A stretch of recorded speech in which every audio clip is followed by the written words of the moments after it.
Hello बच्चों, net पढ़ाई में आपका स्वागत है। आज हम अध्याय 5 शुरू करेंगे जिसका नाम है आंकड़ों का प्रबंधन। तो सबसे पहले हम समझते हैं कि आंकड़े क्या होते हैं।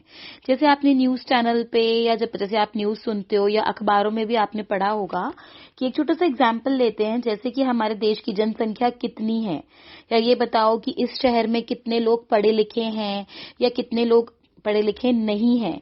तो हमें जो संख्या मिल रही है कि इतने पढ़े लिखे हैं, इतने पढ़े लिखे नहीं हैं, इसको हम बोलते हैं आंकड़े।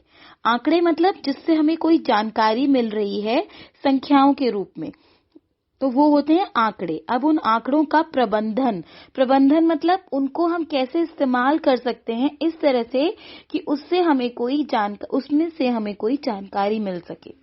ठीक है बच्चों, तो चलो हम शुरू करते हैं अपना अध्याय आंकड़ों का प्रबंधन। आज 5.1 सूचनाओं की खोज में। आपके दैनिक जीवन में आपके सम्मुख निम्नलिखित प्रकार की सूचनाएं अवश्य आई होंगी। ए, पिछले 10 टेस्ट मैचों में एक बल्लेबाज द्वारा बनाए गए कुल रन। बी, पिछले 10 एक दिवसीय अंतरराष्ट्रीय मैचों यानी ओडीआई, वनडे इंटरनेशनल जो होते हैं, में एक गेंदबाज द्वारा लिए गए कुल विकेट। सी, आपकी कक्षा के विद्यार्थियों द्वारा गणित के यूनिट टेस्ट में प्राप्त किए गए अंक। आपके मित्रों में से प्रत्येक द्वारा पढ़ी गई कहानियों की पुस्तकों की संख्या आदि। तो इन सब में आपको कुछ न कुछ आंकड़े मिलेंगे कि 10 टेस्ट मैचों में एक बल्लेबाज ने कुल कितने रन बनाए, आपको कुछ जानकारी मिल रही है। इन सभी स्थितियों में एकत्रित की गई सूचनाएं आंकड़े यानी कि डाटा कहलाती हैं। आंकड़े प्रायः एक ऐसी स्थिति के संदर्भ में इकट्ठे किए जाते हैं जिसका हम अध्ययन करना चाहते हैं। उदाहरणार्थ, एक अध्यापिका की अपनी कक्षा के विद्यार्थियों की औसत ऊंचाई जानने में रुचि हो सकती है। इसे ज्ञात करने के लिए वह अपनी कक्षा के सभी विद्यार्थियों की ऊंचाइयां नोट करेगी, इन आंकड़ों को एक क्रमबद्ध रूप से संगठित करेगी और इसके बाद उनकी व्याख्या करेगी। कभी-कभी आंकड़ों को यह सुस्पष्ट करने के लिए कि वे क्या निरूपित करते हैं, आलेखीय रूप से यानी कि ग्राफिकली, ग्राफ के ऊपर भी हम दर्शाते हैं। वो ग्राफ हमें बता देता है कि हमने जो आंकड़े हैं वो उससे हमें क्या जानकारी मिल रही है, और बहुत आसान हो जाता है ग्राफ को देखकर बताना। निरूपित किया जाता है। क्या आपको उन विभिन्न प्रकार के आलेखों के विषय में कुछ याद है जो आपने पूर्व कक्षाओं में पढ़े थे? तो हम पहला शुरू करते हैं। पहला क्या होता है बच्चों? एक चित्रालेख, जिसको इंग्लिश में बोलते हैं पिक्टोग्राफ, जिसमें क्या होता है, संकेतों का प्रयोग करते हुए आंकड़ों का चित्रीय निरूपण। मतलब हम उसमें कुछ संकेत या आंकड़े जो हैं वो हम संकेतों का प्रयोग करते हुए आंकड़ों को कुछ चित्र बनाकर, संकेत बनाकर या चित्र बनाकर हम उनको दिखाते हैं। तो चित्रालेख में या तो आपको चित्र दे रखे होते हैं, उनको आपको देखना है और आंकड़ों के बारे में बताना होता है। देखिए जैसे हम ये करते हैं, ये एक पूरा बना के दे रखा है इन्होंने, जिसमें इन्होंने दिखाया है एक कार बनी हुई है, उसके आगे लिखा है 100 कार, यानी एक संकेत 100 कारों को प्रदर्शित करता है। मतलब एक कार का मतलब है 100 कारें। ठीक है, जैसे जुलाई में इन्होंने एक कार, 2 कार और एक आधी सी कार बना रखी है। इसका क्या मतलब है? आधी कार का मतलब है 100 को आधा व्यक्त करता है, यानी कि जुलाई के महीने में जो एक कंपनी है उसने कितनी कारें बनाई, तो एक कार का मतलब है 100, यानी 100 कार, 200 कार और आधी बनी है। आधी मतलब 50, 100 का आधा। तो आधे को आप ऐसे बना सकते हैं 100, 200 और आधा, यानी कि 250। ठीक है, अगस्त के महीने में 1, 2, 3 यानी 100, 200, 300, 300 कारें बनी। सितंबर के महीने में इन्होंने 4 बनाई हैं, तो एक कार का मतलब है 100, तो यानी 100, 200, 300, 400। तो सितंबर के महीने में कितनी बनी? 400। ठीक है, अब आपसे क्या प्रश्न पूछा गया है? जुलाई के महीने में कितनी कारों का उत्पादन हुआ था? तो आप खुद बताइए। देखिए इसमें लिखा है जुलाई के महीने में कितना का हुआ था? 250 का, 250। किस महीने में कारों का उत्पादन अधिकतम उत्पादन हुआ था? अधिकतम मतलब सबसे ज्यादा कारें जो हैं वो किस महीने में बनी? तो आप खुद देख के बता सकते हो, 1 2 3 4 यानी कि 400 कारें सितंबर में बनी। तो आप लिख सकते हो कि किस महीने में अधिकतम उत्पादन हुआ, सितंबर महीने में कारों का अधिकतम उत्पादन हुआ। तो इसमें आपको 2 तरीके से प्रश्न आ सकते हैं, या तो आपको चित्र बनाकर दे रखे हैं, आप चित्रों को गिनकर आप बता सकते हैं कि कितने कारें बनी, और आधा चित्र बना है उसका मतलब आधा। अब जैसे इसमें एक कार का मतलब था 100, तो आपने आधा ले लिया 50। अब किसी में एक कार का मतलब है 50, तो आप आधा लोगे 25। इस टाइप से आपको प्रश्न को पढ़कर उसका उत्तर जो है वो देखना होगा। ठीक है, इस तरह से आप आंकड़ों से एक चित्रालेख जो है वो बना सकते हैं, चित्र बनाकर। आपको या तो चित्र बने हुए आ सकते हैं और उसमें से प्रश्न पूछे जाएंगे, या आपको बताया हुआ है, आपको चित्र बनाने होंगे, इस टाइप से। अब हम अगले पे आते हैं, दंड आलेख। दंड आलेख मतलब एक दंड आलेख, बार ग्राफ, जिसको हम बार ग्राफ बोलते हैं। इसे हम ग्राफ पेपर पे बनाते हैं। एक समान चौड़ाई के दंडों का प्रयोग करते हुए सूचना का प्रदर्शन, जिसमें दंडों की लंबाइयां, ब्रैकेट में लिखा है ऊंचाइयां, क्रमशः उनके मानों के समानुपातिक होती हैं। समानुपातिक मतलब समान अनुपात में होती हैं, इक्वल प्रोपोर्शन में, एकदम बिल्कुल इक्वल। जैसे आप ग्राफ में बनाएंगे तो ग्राफ में आप इक्वल प्रोपोर्शन लेंगे, एक सेम चौड़ाई के प्रोपोर्शन लेंगे। 1. इस दंड आलेख द्वारा क्या सूचना दी गई है? 2. किस वर्ष में विद्यार्थियों की संख्या में अधिकतम वृद्धि हुई? 3. किस वर्ष में विद्यार्थियों की संख्या अधिकतम है? अगले पृष्ठ पे आते हैं बच्चों। और 4, बताइए कि यह सत्य है या असत्य। 2005-2006 में विद्यार्थियों की संख्या 2003-2004 की संख्या की दुगनी है। तो देखो बच्चों, यहाँ पर इन्होंने एक दंड आलेख बनाया है। दंड आलेख का क्या मतलब है? हम चित्रालेख में हम चित्रों की मदद से दिखा रहे थे, हम चित्र बना रहे थे कि इस महीने में इतनी कारें बनी, तो हमने उतने चित्र बना दिए। ठीक है, यहाँ हमें चित्र बने हुए आए, हमने लिख दिया, उसके जो भी प्रश्न आए उसका उत्तर दे दिया। यहाँ पे हम दंडों का प्रयोग करेंगे, और वो जो दंड होंगे वो समान चौड़ाई के होंगे, जो ऊपर की ऊंचाई होगी वो अलग अलग होगी, जिसकी वजह से आपको उनकी मापों का पता चलेगा। और जो दंड है वो हमेशा हम समान ऊंचाई समान चौड़ाई के लेते हैं। जैसे देखो, हमने पहला क्या लिया, इसमें देखो, ये जो आपको चित्र बनाकर दिया गया है, हमने इसमें कक्षा 7 के विद्यार्थियों की संख्या, कक्षा 8 के विद्यार्थियों की संख्या, ये हमने ऐसे लिया, 0 के ऊपर 50, 100, 150, सब में 50-50 का अंतर है। तो हमने ये अंतर जो है हमेशा हम सेम लेंगे।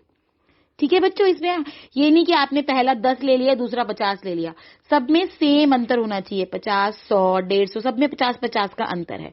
और अब दंड बनाने के लिए हम कैसे लेंगे? 2003-2004 में ऐसे अलग अलग दंड बनाते हैं। तो पहला हम 2003-2004 लेंगे, फिर 2004-2005 लेंगे, फिर 2005-2006, 2006-2007 और 2007-2008, इस तरीके से हम लेंगे। तो पहला प्रश्न हमें क्या पूछा गया है? पहला प्रश्न हमें पूछा गया है कि इस दंड आलेख द्वारा क्या सूचना दी गई है। तो देखो बच्चों, इस दंड आलेख द्वारा हम कैसे बताएंगे? हमें सूचना दी गई है कि शैक्षिक वर्ष, जो हमारे वर्षों के हिसाब से विद्यार्थियों की संख्या कितनी बढ़ रही है। आप खुद देखो, जैसे 2003-2004 में विद्यार्थियों की संख्या 100 थी, अगले साल 2004-05 में क्या हो गई? 200, फिर हो गई 250, फिर 300 और फिर 350। तो मतलब इस दंड आलेख से हमें पता चल रहा है कि हर वर्ष जो है वो विद्यार्थियों की संख्या में कितनी वृद्धि हो रही है। मतलब एक साल पहले 2003-2004 में इतने विद्यार्थी पढ़ते थे, अब इतने पढ़ रहे हैं, तो ये संख्या में वृद्धि हो रही है। तो इसलिए हमें ये इस दंड आलेख से ये सूचना दी गई है। दूसरा प्रश्न है कि किस वर्ष में विद्यार्थियों की संख्या में अधिकतम वृद्धि हुई। तो आप खुद देखिए बच्चों, सबसे ज्यादा आप दंड आलेख देखते ही बता सकते हैं कि 2007-2008 में देखो सबसे ज्यादा वृद्धि हुई, 350 तक विद्यार्थी पहुंच गए।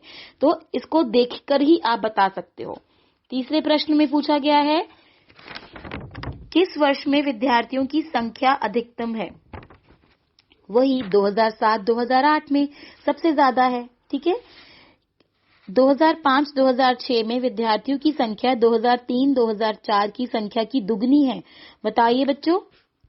तो आप बोल सकते हैं कि हाँ ये सत्य है कि 2003-2004 की जो है वो 2005-2006 में जो है वो विद्यार्थियों की संख्या 2003-2004 की दुगनी हो गई। और जो इसमें दूसरा प्रश्न था बच्चों की 2004-2005 में विद्यार्थियों की संख्या में अधिकतम वृद्धि हुई, मतलब अधिकतम वृद्धि पूछी है कि सबसे ज्यादा वृद्धि किस साल में हुई। तो देखो किसमें हुई है, 2004-2005 में, क्योंकि इसमें 100 से एकदम डबल हो गए 200।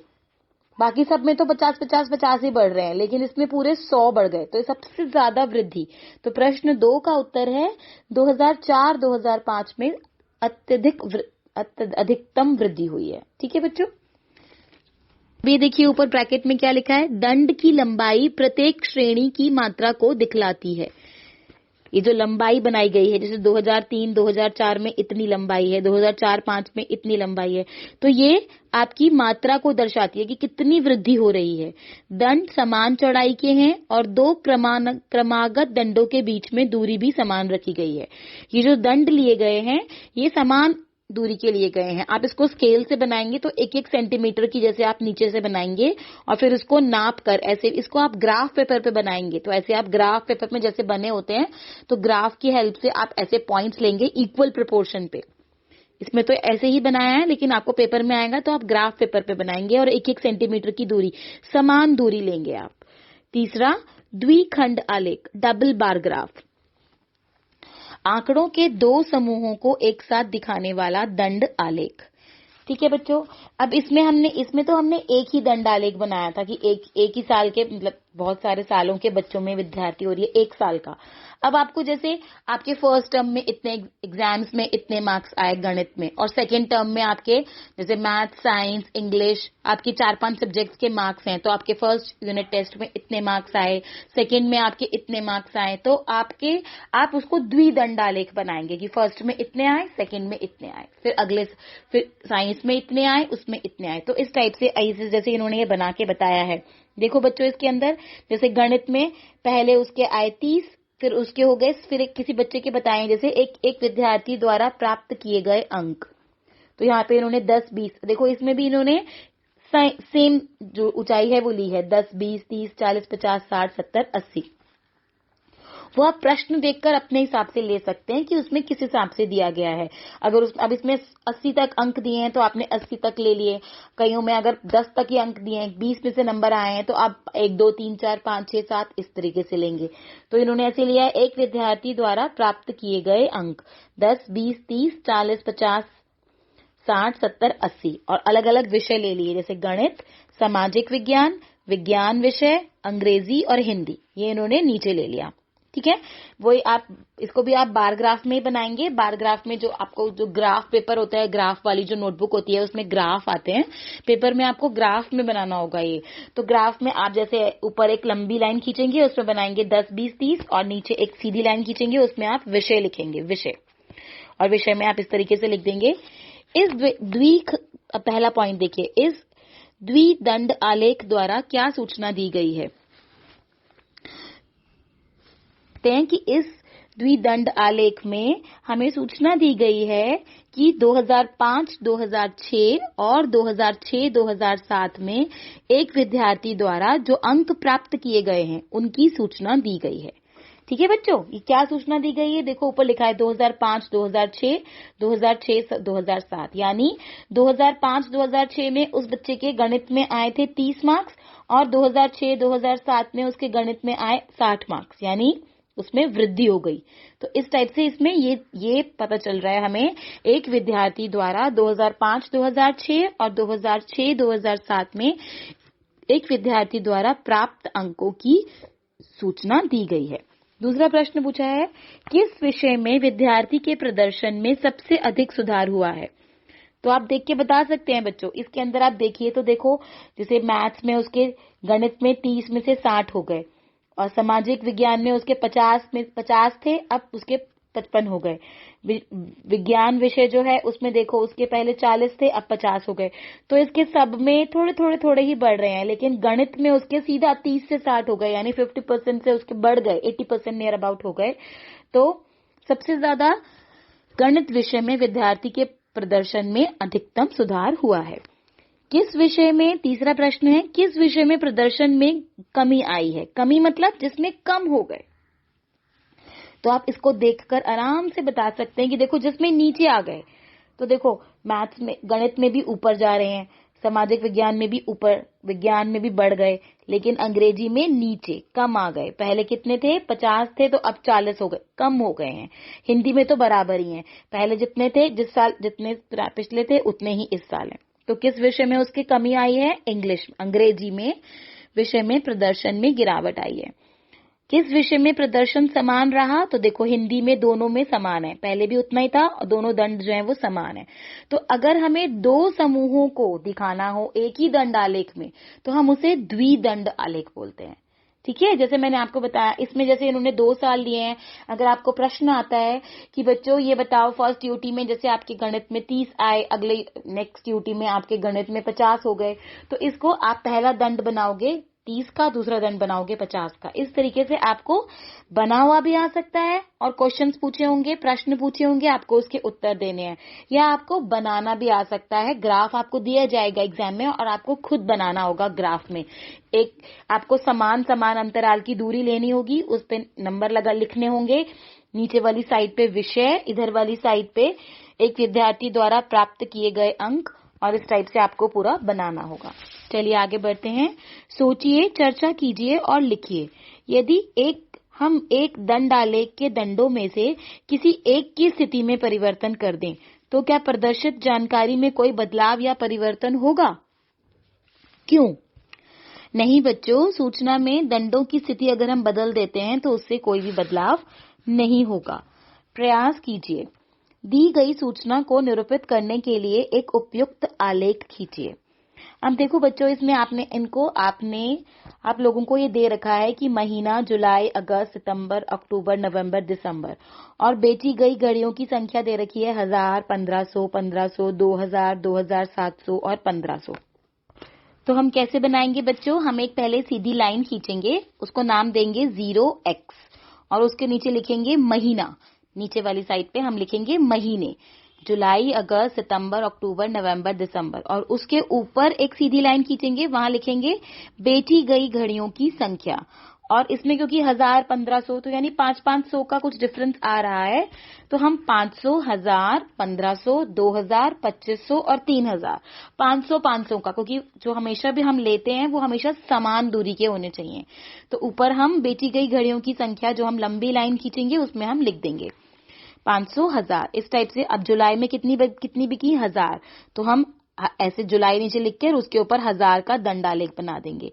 ऐसे ही अगस्त में बिकी 1500, उसके ऊपर 1500 का दंडालेख बना देंगे। इस तरीके से हम पूरा एक दंडालेख बना देंगे।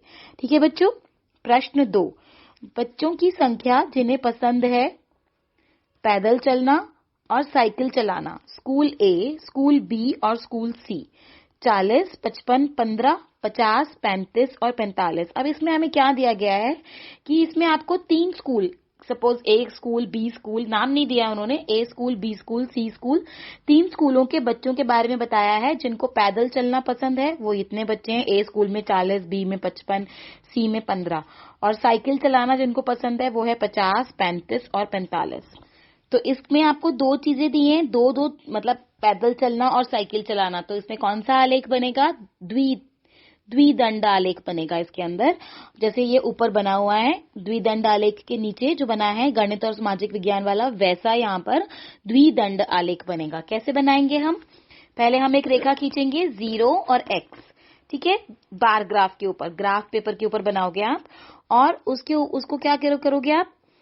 0 और x, ठीक है, उसके ऊपर लिखोगे स्कूल, और उसी के ऊपर एक लंबी लाइन खींचोगे y, 0 to y, उसके ऊपर लिख दोगे बच्चों की संख्या।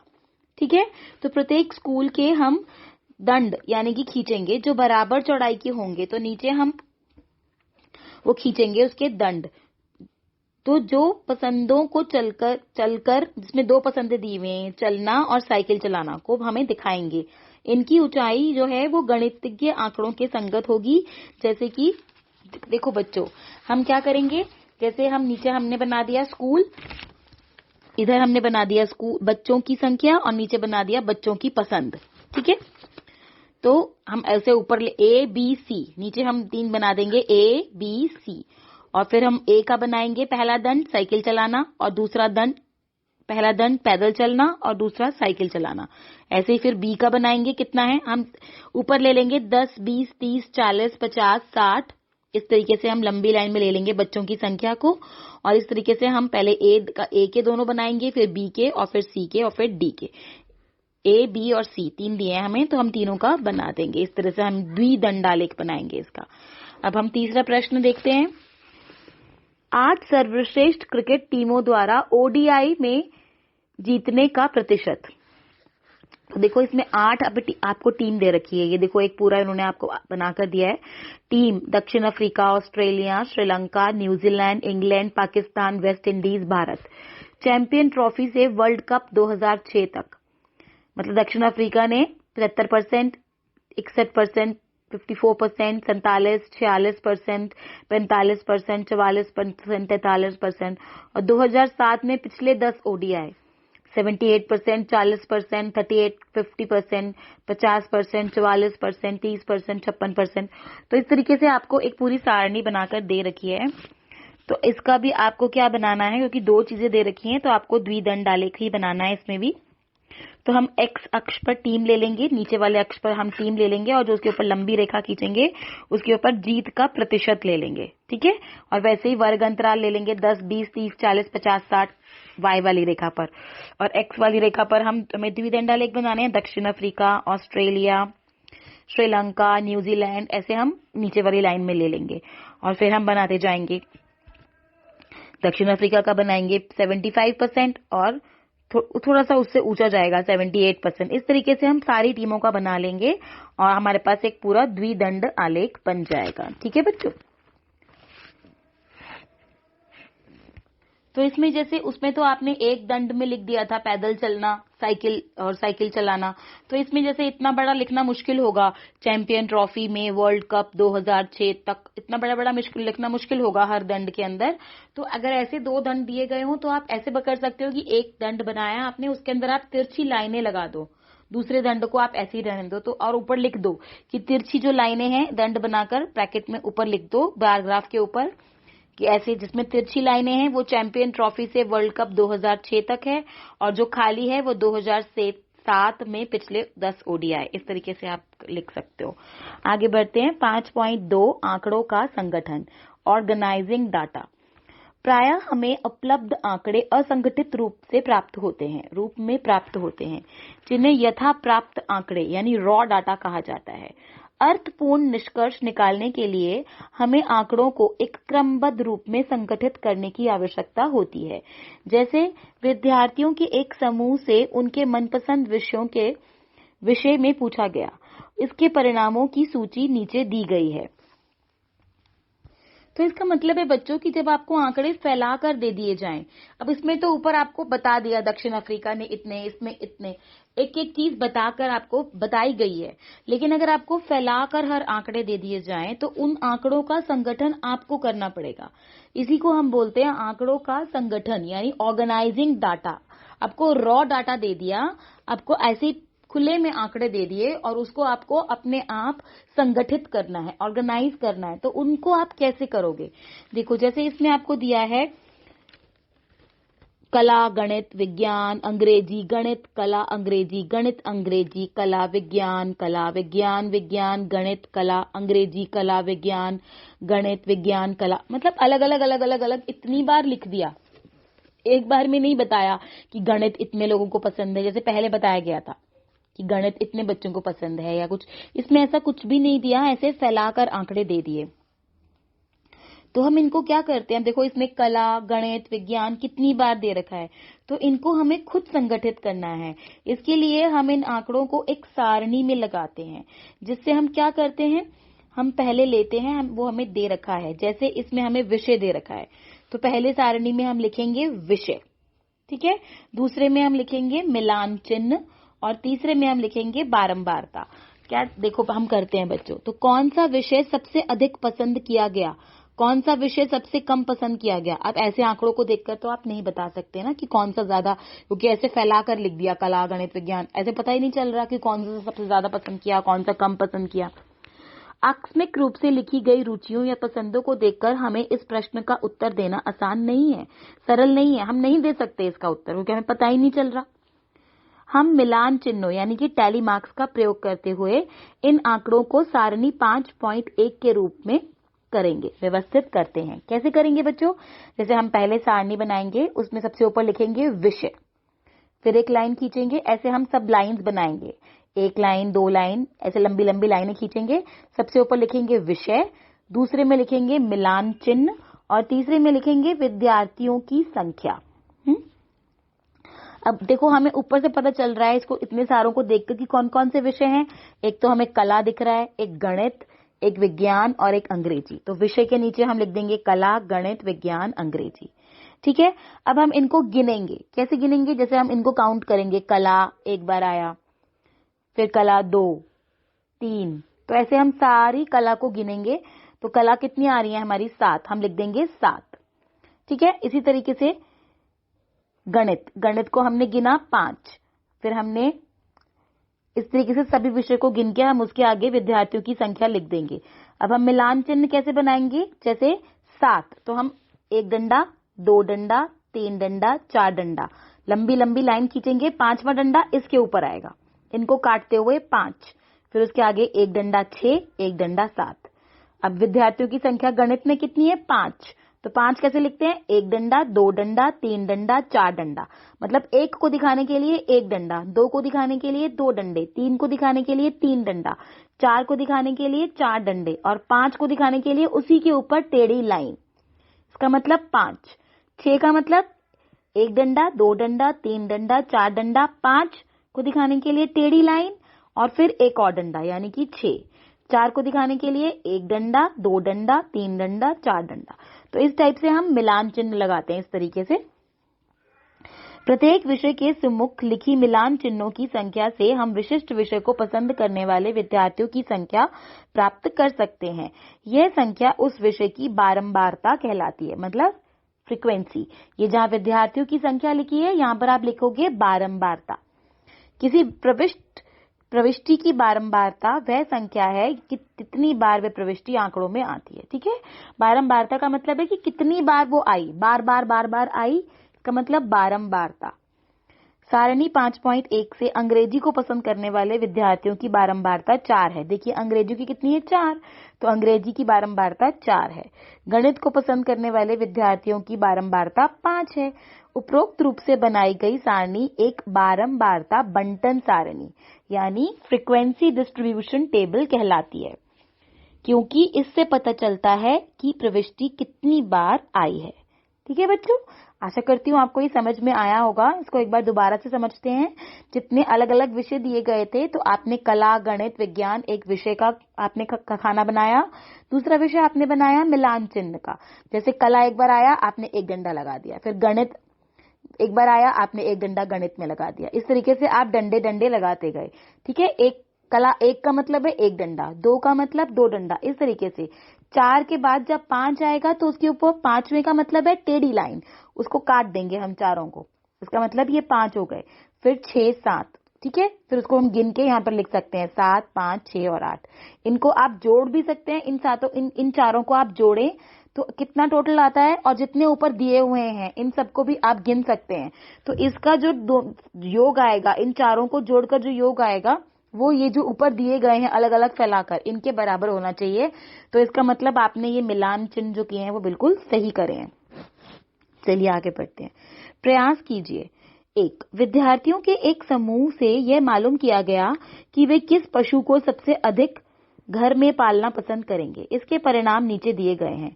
मतलब कुछ बच्चों से पूछा गया कि वो अपने घर में क्या पालना चाहते हैं, जैसे एज अ पेट एनिमल, जैसे पालतू जानवर घर में कौन सा पालना चाहते हैं। तो किसी ने बोला कुत्ता, बिल्ली, बिल्ली, मछली, बिल्ली, खरगोश, कुत्ता, बिल्ली, खरगोश, मतलब बच्चों ने ये सब बोला। किसी ने बोला कुत्ता पालेंगे, किसी ने बोला बिल्ली पालेंगे, किसी ने बोला गाय पालेंगे, मछली पालेंगे, खरगोश पालेंगे। तो इसके उपरोक्त के लिए एक बारंबारता बंटन सारणी बनाइए। ठीक है बच्चों, अगले पेज पे आते हैं। तो हम क्या करेंगे, ऐसे ही अपना स्केल से और एक चार्ट, जैसे आपने पीछे वाले पेज पे देखा था, हम एक पूरा खाना बनाएंगे। उसमें पहला ऊपर लिखेंगे पालतू जानवर, बीच में डंडा लगा के सबसे ऊपर लिखेंगे मिलान चिन्ह, और फिर लिखेंगे विद्यार्थियों की संख्या या बारंबारता। ठीक है बच्चों, तो फिर हम उसमें कौन कौन से जानवर हैं वो उनके नाम लिख देंगे, कुत्ता, बिल्ली, मछली, खरगोश, गाय। ठीक है, मिलान चिन्ह के अंदर हम जैसे जैसे जो आता जाएगा एक डंडा खींचते जाएंगे। कुत्ता आया, कुत्ते के आगे एक डंडा खींच दिया, बिल्ली आई, बिल्ली के आगे एक डंडा खींच दिया। इस तरीके से 4 डंडे हो गए। पांचवी लाइन से जब 5 आएगा तो हम टेढ़ी लाइन खींच देंगे। फिर 1 2 3 4 मतलब 6 डंडा, 7 डंडा, 8 डंडा। इस तरीके से हम सारे डंडे मिलान चिन्ह में खींचते जाएंगे और फिर उनको गिनकर हम यहाँ पर लिखते जाएंगे। जैसे कुत्ता में हो गए 10, बिल्ली में हो गए 10, मछली में हो गए 3, खरगोश में हो गए 4, गाय में हो गए 1। ठीक है, अगर आप इनको सबको योग करें तो इनका योग आता है 28। ठीक है, और अगर आप इनको गिनते हैं ऊपर, तो ये कुत्ता, बिल्ली, कुत्ता, खरगोश जो भी दिया है, इनको अगर आप जोड़ें तो ये भी 28 ही होंगे। इस तरीके से आप चेक कर सकते हैं कि आपने जो अपने प्रश्न का हल किया है वो सही है कि नहीं। तो इस तरीके से आप एक बारंबारता बंटन सारणी बना सकते हैं। ऊपर लिखेंगे बारंबारता बंटन सारणी और नीचे पूरा ऐसे बनाएंगे। ठीक है, चलिए अगले पेज पे बढ़ते हैं। आंकड़ों का वर्गीकरण 5.3 आंकड़ों का वर्गीकरण। विषयों की पसंद से संबंधित आंकड़े प्रत्येक प्रविष्टि में अनेक बार आने को दर्शाते हैं। उदाहरणार्थ, कला को 7 विद्यार्थियों ने पसंद किया, गणित को 5 विद्यार्थी ने पसंद करते हैं। सारणी 5.1 में देखिए, इस सूचना को आलेखीय रूप से एक चित्रालेख या दंड आलेख द्वारा प्रदर्शित किया जा सकता है। क्योंकि उन्होंने हमें बता रखा है तो हम चित्र भी बना सकते हैं, उसको चित्र बनाकर भी बता सकते हैं। परंतु कभी कभी हम बड़े आंकड़ों के साथ कार्य करना पड़ता है। जैसे हमें बहुत सारे आंकड़े दे दिए तो हम कैसे करेंगे, तब तो हम ये सब चीजें नहीं कर सकते। जैसे कक्षा 8 के 60 विद्यार्थियों द्वारा गणित में प्राप्त किए गए अंकों 50 में से निम्नलिखित अंकों पर विचार कीजिए। अब देखो 60 विद्यार्थी द्वारा, यानी आपको 60 बच्चों के ये अंक दिए हुए हैं और इन सबको आपको करना है, तो ये तो बहुत ही लंबा हो जाएगा। आप मिलान चिन्ह बनाएंगे, मतलब इतने सबका चित्रा में करना आपको बहुत मुश्किल हो जाएगा, चित्रालेख में या दंडालेख में करना। तो यदि हम प्रत्येक प्रेक्षण के लिए एक बारंबारता बंटन सारणी बनाएं तो वह बहुत लंबी हो जाएगी, है ना बच्चों। तो इसमें हम क्या करते हैं, हम अपनी सुविधा के लिए प्रेक्षणों के कुछ समूह या वर्ग बनाते हैं। इसमें हम वर्ग बना देते हैं, वर्ग अंतराल। देखिए हम पढ़ते हैं पहले, जैसे 0 से 10, 10 से 20 इत्यादि, तथा प्रत्येक समूह या वर्ग में आने वाले प्रेक्षणों की संख्या के आधार पर एक बारंबारता बंटन यानी फ्रीक्वेंसी डिस्ट्रीब्यूशन प्राप्त करते हैं। इस प्रकार उपरोक्त आंकड़ों के लिए बारंबारता बंटन सारणी निम्नलिखित हो सकती है। तो हमने क्या किया बच्चों, देखो हम इसमें ऐसे करेंगे। सारणी 5.2 में देखो, हमने एक समूह बना लिया। ऊपर हम लिखेंगे समूह 0 से 10, 10 से 20, 20 से 30, 30 से 40, 40 से 50, 50 से 60, मिलान चिन्ह लगा देंगे और बारंबारता। ठीक है, ये तो मैंने आपको समझाया। योग लिख देंगे नीचे 60। ये देखिए ये 60 आ रहा है और 60 ही बच्चों की आपको संख्या दी है। इसका जो टोटल है, जो इनका योग है, वो 60 आना चाहिए। तो आपने अपना हल ठीक किया है। उपरोक्त प्रकार से दिए गए आंकड़े वर्गीकृत आंकड़े यानी ग्रुप्ड डाटा कहे जाते हैं तथा प्राप्त बंटन वर्गीकृत बारंबारता बंटन कहा जाता है। इससे अर्थपूर्ण निष्कर्ष निकालने में सहायता मिलती है। जैसे अधिकतर विद्यार्थियों ने 20 और 40 के बीच अंक प्राप्त किए हैं। अब देखिए 20 और 40 में कितने लोगों ने, 21 और 19, तो सबसे ज्यादा विद्यार्थियों ने कितने 20 और 40 अंक को बीच में प्राप्त किए। इसको देखते ही आप बता सकते हैं। 8 विद्यार्थियों ने 50 में से 40 से अधिक प्राप्त किए हैं। तो 40 से अधिक देखने के लिए आप नीचे वाले 2 में देखो, तो यानी 7 और 1 8। ठीक है, तो समूहों 0 से 10, 10 से 20, 20 से 30 इत्यादि में प्रत्येक एक वर्ग अंतराल यानी क्लास इंटरवल या संक्षेप में एक वर्ग क्लास कहलाता है। ये जो हमने बनाए 0 से 10, 10 से 20, ये क्या है, ये वर्ग अंतराल है, या आप इनको वर्ग भी बोल सकते हो। ठीक है, क्लास इंटरवल्स, इसको इंग्लिश में क्लास इंटरवल्स बोलते हैं। तो आप यहाँ पर समूह की जगह वर्ग अंतराल भी लिख सकते हो। तो सबसे पहला खाना आप इस अंतराल या समूह लिखोगे आप। ध्यान रखिए कि प्रत्येक 10 दोनों में ही प्रेक्षण 10 दोनों ही वर्गों 0 से 10 और 10 से 20 में सम्मिलित है। इसी प्रकार 20, अब देखो 10 0 से 10 इसमें भी 10 है, 10 से 20 इसमें भी 10 है, ऐसे ही 20 10 से 20 में भी है और 20 से 30 में भी है। तो हम क्या करें, हम 10 किस में लिखेंगे या हम 20 किस में लिखेंगे, हम 30 किस में लिखेंगे, इस बात को समझते हैं। इसी प्रकार 20 वर्गों 10 से 20 और 20 से 30 दोनों में सम्मिलित है, परंतु एक प्रेक्षण 10 या 20 दो वर्गों में एक साथ सम्मिलित नहीं हो सकता। हम तो एक ही तरफ एंट्री लिखेंगे ना, अगर हम दोनों तरफ लिख देंगे उसका तो वो तो हमारी संख्या जो है वो तो 60 से भी ज्यादा हो जाएगी, तो वो तो हमारा उत्तर गलत हो जाएगा। इससे बचने के लिए हम यह परिपाटी मतलब यह नियम अपनाते हैं कि उभयनिष्ठ प्रेक्षण उच्चतर वर्ग में ही सम्मिलित होगा, अर्थात प्रेक्षण 10 वर्ग अंतराल 10-20 में सम्मिलित है, 0 से 10 में नहीं। इसी प्रकार 20 वर्ग अंतराल 20 से 30 में सम्मिलित है, 10 से 20 में नहीं। ठीक है, मतलब जो 0 से 10, तो 0 से 10 में सिर्फ 0 से लेकर 9 तक की संख्याएं आएंगी। ठीक है, और 10 से 20 में 10 से लेकर 19 तक आएंगी। जो बाद की संख्याएं होती हैं 10, 20, 30 जो इन अंतरालों में आ रही हैं, बाद वाली नहीं आती उसके अंदर, वो अगले वर्ग अंतराल में आती हैं। ठीक है बच्चों, समझ में आया? मतलब पहले अंतराल वर्ग समूह में जो संख्या है 0 से 10, उसमें 0 से 9 तक आएंगी, दूसरे में 10 से 19 तक आएंगी। इसका ये मतलब है 20 अगले वाले में आएगी, उसमें आएगी 20 से 29 तक। इस तरीके से पूरा चलेगा। 10 निम्न वर्ग सीमा कहलाती है और 20 तथा 20 ऊपरी या उच्च वर्ग सीमा अपर क्लास लिमिट कहलाती है। निम्न वर्ग सीमा मतलब नीचे वाली वर्ग सीमा और दूसरी ऊपरी वर्ग सीमा या उच्च वर्ग सीमा, लोअर क्लास लिमिट और अपर क्लास लिमिट इंग्लिश में बोलते हैं इसको। इसी प्रकार वर्ग अंतराल 20 से 30 में 20 निम्न वर्ग सीमा है। अब 20 से 30 में 20 क्या है, लोअर क्लास लिमिट यानी निम्न वर्ग सीमा, और 30 क्या है, उच्च वर्ग सीमा है। ध्यान दीजिए कि वर्ग अंतरालों 0 से 10, 10 से 20, 20 से 30 इत्यादि में से प्रत्येक की उच्च वर्ग सीमा और निम्न वर्ग सीमा का अंतर बराबर है। ये भी आपने नोट किया बच्चों, जैसे 0 से 10, 10 से 20 सब में 10-10 का अंतर है। तो वर्ग अंतराल जब भी आगे आपको क्वेश्चंस आएंगे तो उसमें आपको वर्ग अंतराल अपने आप बनाना होगा। आपको ऐसे फैलाकर संख्याएं या आंकड़े दे दिए जाएंगे, आपको खुद से अपने आप वर्ग अंतराल बनाना है। तो आपको ये चीज ध्यान रखनी है कि वर्ग अंतराल जो आप बनाएंगे उसमें प्रत्येक वर्ग अंतराल में जो है जो अंतर है वो बराबर होगा।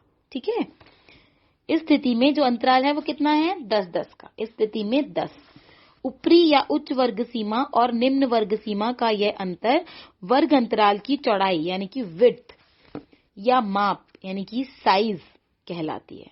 ठीक है बच्चों, समझ में आया? इसके अंदर यानी 0 से 10 की चौड़ाई है, 10 से 20 की चौड़ाई है, ये इसकी चौड़ाई या माप, इतनी माप है इनके अंदर।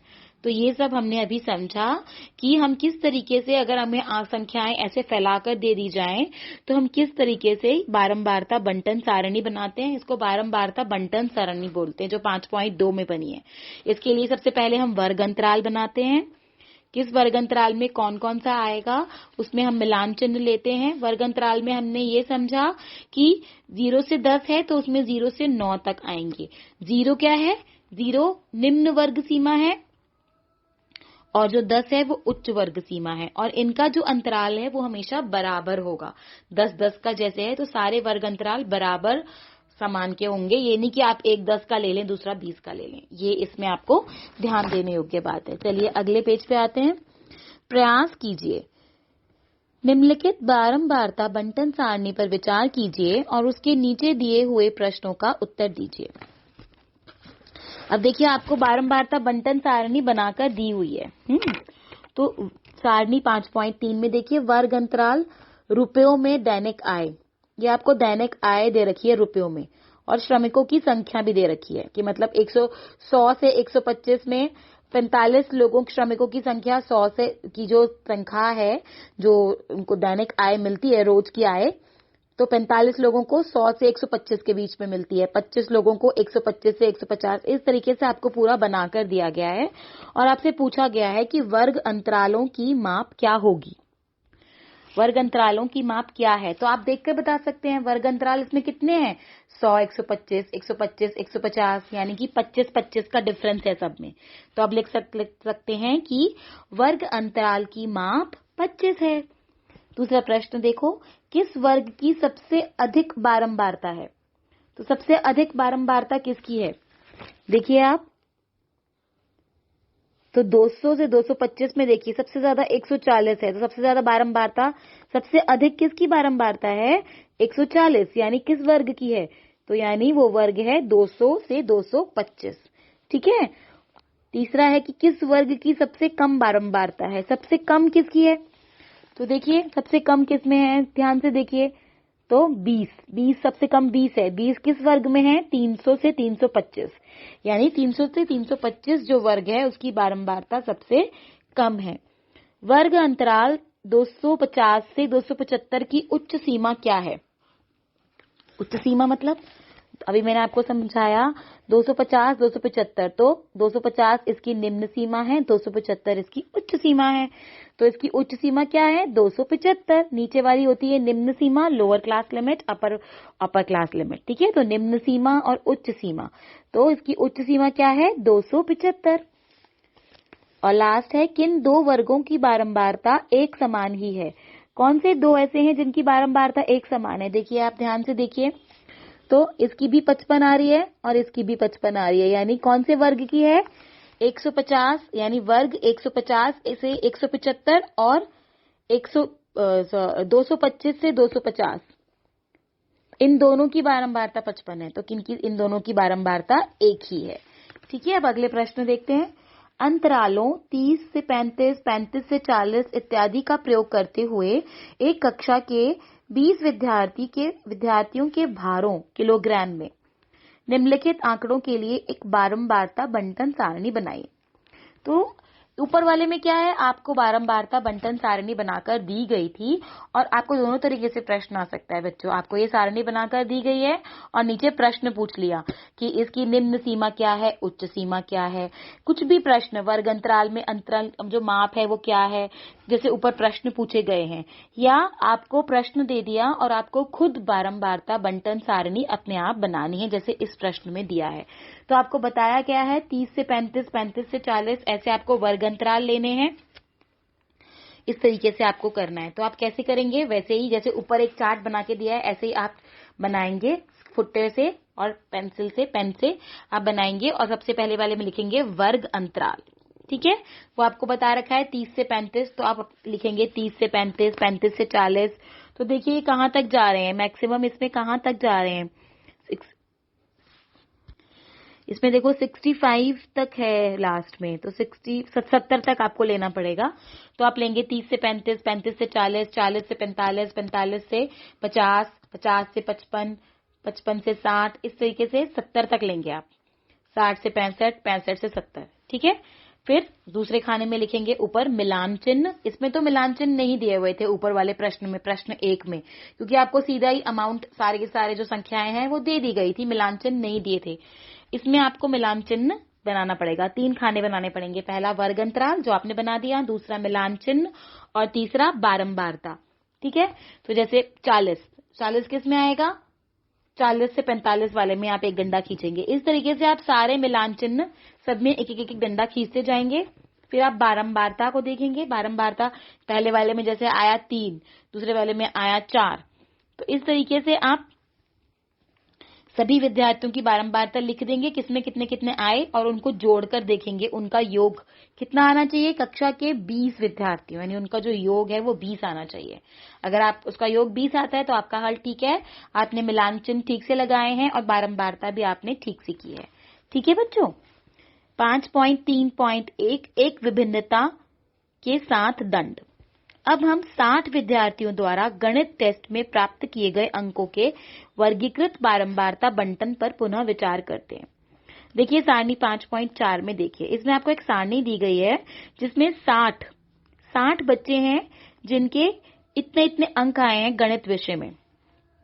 गणित का टेस्ट हुआ था, तो उन्होंने ऐसे वर्ग अंतराल बना लिए 0 से 10, यानी 0 से लेकर 9 तक 2 बच्चों के 0 से 9 के बीच में आए, 10 से 20 यानी 10 से 19 के बीच में 10 बच्चों के आए। तो इस तरीके से उन्होंने एक वर्ग अंतराल आपको दिया है और बारंबारता दी है। उपरोक्त को संलग्न आलेख के रूप में निरूपित करके प्रदर्शित किया गया है। आकृति 5.1 में देखो बच्चों। अगले पेज पे देखते हैं। क्या यह आलेख उन दंड आलेखों से किसी रूप में भिन्न है जो आपने कक्षा 7 में खींचे थे? ध्यान दीजिए कि यहाँ हमने क्षैतिज अक्ष पर प्रेक्षणों के समूहों अर्थात वर्ग अंतरालों को निरूपित किया है। दंड की लंबाई वर्ग के अंतराल की बारंबारता दर्शाती है। साथ ही यहाँ दंडों के बीच में कोई रिक्तता नहीं दिखाई गई है, क्योंकि वर्ग अंतरालों के बीच में कोई रिक्तता नहीं है। आंकड़ों के इस प्रकार के आलेखीय निरूपण को एक आयत चित्र हिस्टोग्राम कहलाता है। निम्नलिखित आलेख एक अन्य आयत चित्र है। देखो बच्चों, आपने जो पीछे दंड आलेख बनाया था उसमें अगर आप देखो, वापस से आप उस पे जाकर देखो तो दंड आलेख आपने कैसे बनाया था। दंड आलेख के ऊपर आप देखो तो उसमें आपने अलग अलग दूरी पर बनाया था, और आपने जो नीचे दूरियां ली थी वो आपने ऊपर ली थी, ऊपर y वाली रेखा में ली थी, और x वाली रेखा में आपने जो नीचे रेखा होती है उसमें आपने अलग अलग दूरियों पर ली थी, अलग अलग दंड बनाए थे। लेकिन 5.1 आकृति जो है इसमें आप देखो, इसमें आपने कोई दूरी नहीं छोड़ी है, सब साथ साथ मिलाकर बनाया गया है। समझ रहे हैं आप? और जो इसमें जैसे 0 to x जो विद्यार्थियों के प्राप्त अंक हैं वो आपने नीचे लिए हैं, और विद्यार्थियों की संख्या आपने ऊपर ली है। ठीक है? और जो दंड बनाए थे उसमें दूरी थी, बीच बीच में अलग अलग दूरी पे थे, तो वो दंड आलेख था। ये आयत चित्र है, इसमें कोई दूरी नहीं होती, सब साथ साथ चिपका के बनाए हैं। देखो इन्होंने जैसे सारणी में कैसे दिया है कि 0 से 10 में 2 हैं, 10 से 20 में 10 हैं, तो 0 से 10 में 2 हैं। देखो 0 से 10 में 2 के ऊपर इन्होंने लाइन खींच दी। नीचे वर्ग अंतराल इन्होंने नीचे लिए हैं 10, 20, 30, 40, 50, 60। ठीक है? और लंबाई में इन्होंने लिए हैं विद्यार्थियों की संख्या 2, 4, 6, 8, 10, 12, 14, 16, 18, 20, 22, जिसमें 2 का डिफरेंस है। ठीक है? ये आप अपने हिसाब से ले सकते हैं कि कितना डिफरेंस है। 2, 4, 6 मतलब हर एक में बराबर होना चाहिए। इस y वाली जो साइड है इसमें भी बराबर, और x वाली जो साइड है इसमें भी बराबर। ठीक है? इसमें आपने लिया है 10, 20, 30, 40, 50, 60, और ऊपर लिया है 2, 4, 6, 8, 10, 12। तो पहले में 0 से 10 में कितना है? 2। 10 से 20 में कितना है? 10। तो आपने 10 पे लाइन खींची। फिर 20 से 30 में कितना है? 21। तो आपने 21 पे लाइन खींची। ये एकदम साथ साथ चिपटा के आपने बनाया है, इसे हम बोलते हैं आयत चित्र। ठीक है? वो था दंड आलेख, ये है आयत चित्र। जैसे देखिए 5.2 आकृति में देखिए, एक स्कूल के 25 अध्यापकों की आय बताई है इसमें। तो समान चौड़ाई वाले दंड जिनके बीच में कोई रिक्तता नहीं है, यही मैं आपको समझा रही थी बच्चों। दंड आलेख में आप दूर दूर बनाते थे, आप बीच बीच में दूरी छोड़ते थे, ये इसका गणित, ये इसका। लेकिन इसमें आयत चित्र में कोई दूरी नहीं होती, आप साथ साथ चिपका के बनाते हैं। दंड की लंबाई एक विशिष्ट समूह या वर्ग में आने वाले प्रेक्षणों की संख्या कहलाती है, और यही उस वर्ग की बारंबारता होती है। ये जो लंबाई जा रही है, तो देखिए आपने इसमें आयु ली है x पे, जो जैसे 0 to x जो आपने नीचे वाली लाइन ली है उसमें आपने आयु ली है वर्षों में, और जो ऊपर वाली लाइन है आपने ली है अध्यापकों की संख्या। तो इसमें आपको जैसे बताया गया है, तो ये बीच में ना देखो जो नीचे वाली लाइन है उन पहले हम थोड़ी टेढ़ी कर देते हैं। वो टेढ़ी इसलिए की है इन्होंने क्योंकि उसके बाद से आप 5-5 का डिफरेंस ले रहे हो, मतलब 0 से लेकर 20 तक टेढ़ी। अगर आप शुरू से लेकर, जैसे ऊपर वाले में तो आपने पूरा ही सेम लिया था 0, 10, 20, 30, 40, 50, 60, लेकिन इसमें पहले वाले में तो 0 से 20 का डिफरेंस है, अंतर है, लेकिन बाद में 5-5 का है। तो आप आगे की जो लाइन थोड़ी टेढ़ी कर देते हैं, तो वो 0 से 20 आपने टेढ़ी कर दी, और ऊपर आपने ले ली एक अध्यापकों की संख्या 1, 2, 3, 4, 5, 25 अध्यापकों की संख्या है। तो जैसे परिसर को 50 के आगे क्या लिखा है? परिसर को समान अंतरालों में, इस स्थिति में 5 वर्ष के विभाजित किया गया है। ठीक है? 5-5 वर्षों का आपने लिया है कि 4 विद्यार्थियों की संख्या जो है वो 25 से 25 है, 5 विद्यार्थियों की 30 है। तो इस तरीके से टेढ़ी मेढ़ी रेखा क्षैतिज अक्ष के अनुदिश वह दर्शाने के लिए प्रयोग की गई है कि हम 0 से 20 तक की संख्याएं प्रदर्शित नहीं कर रहे हैं।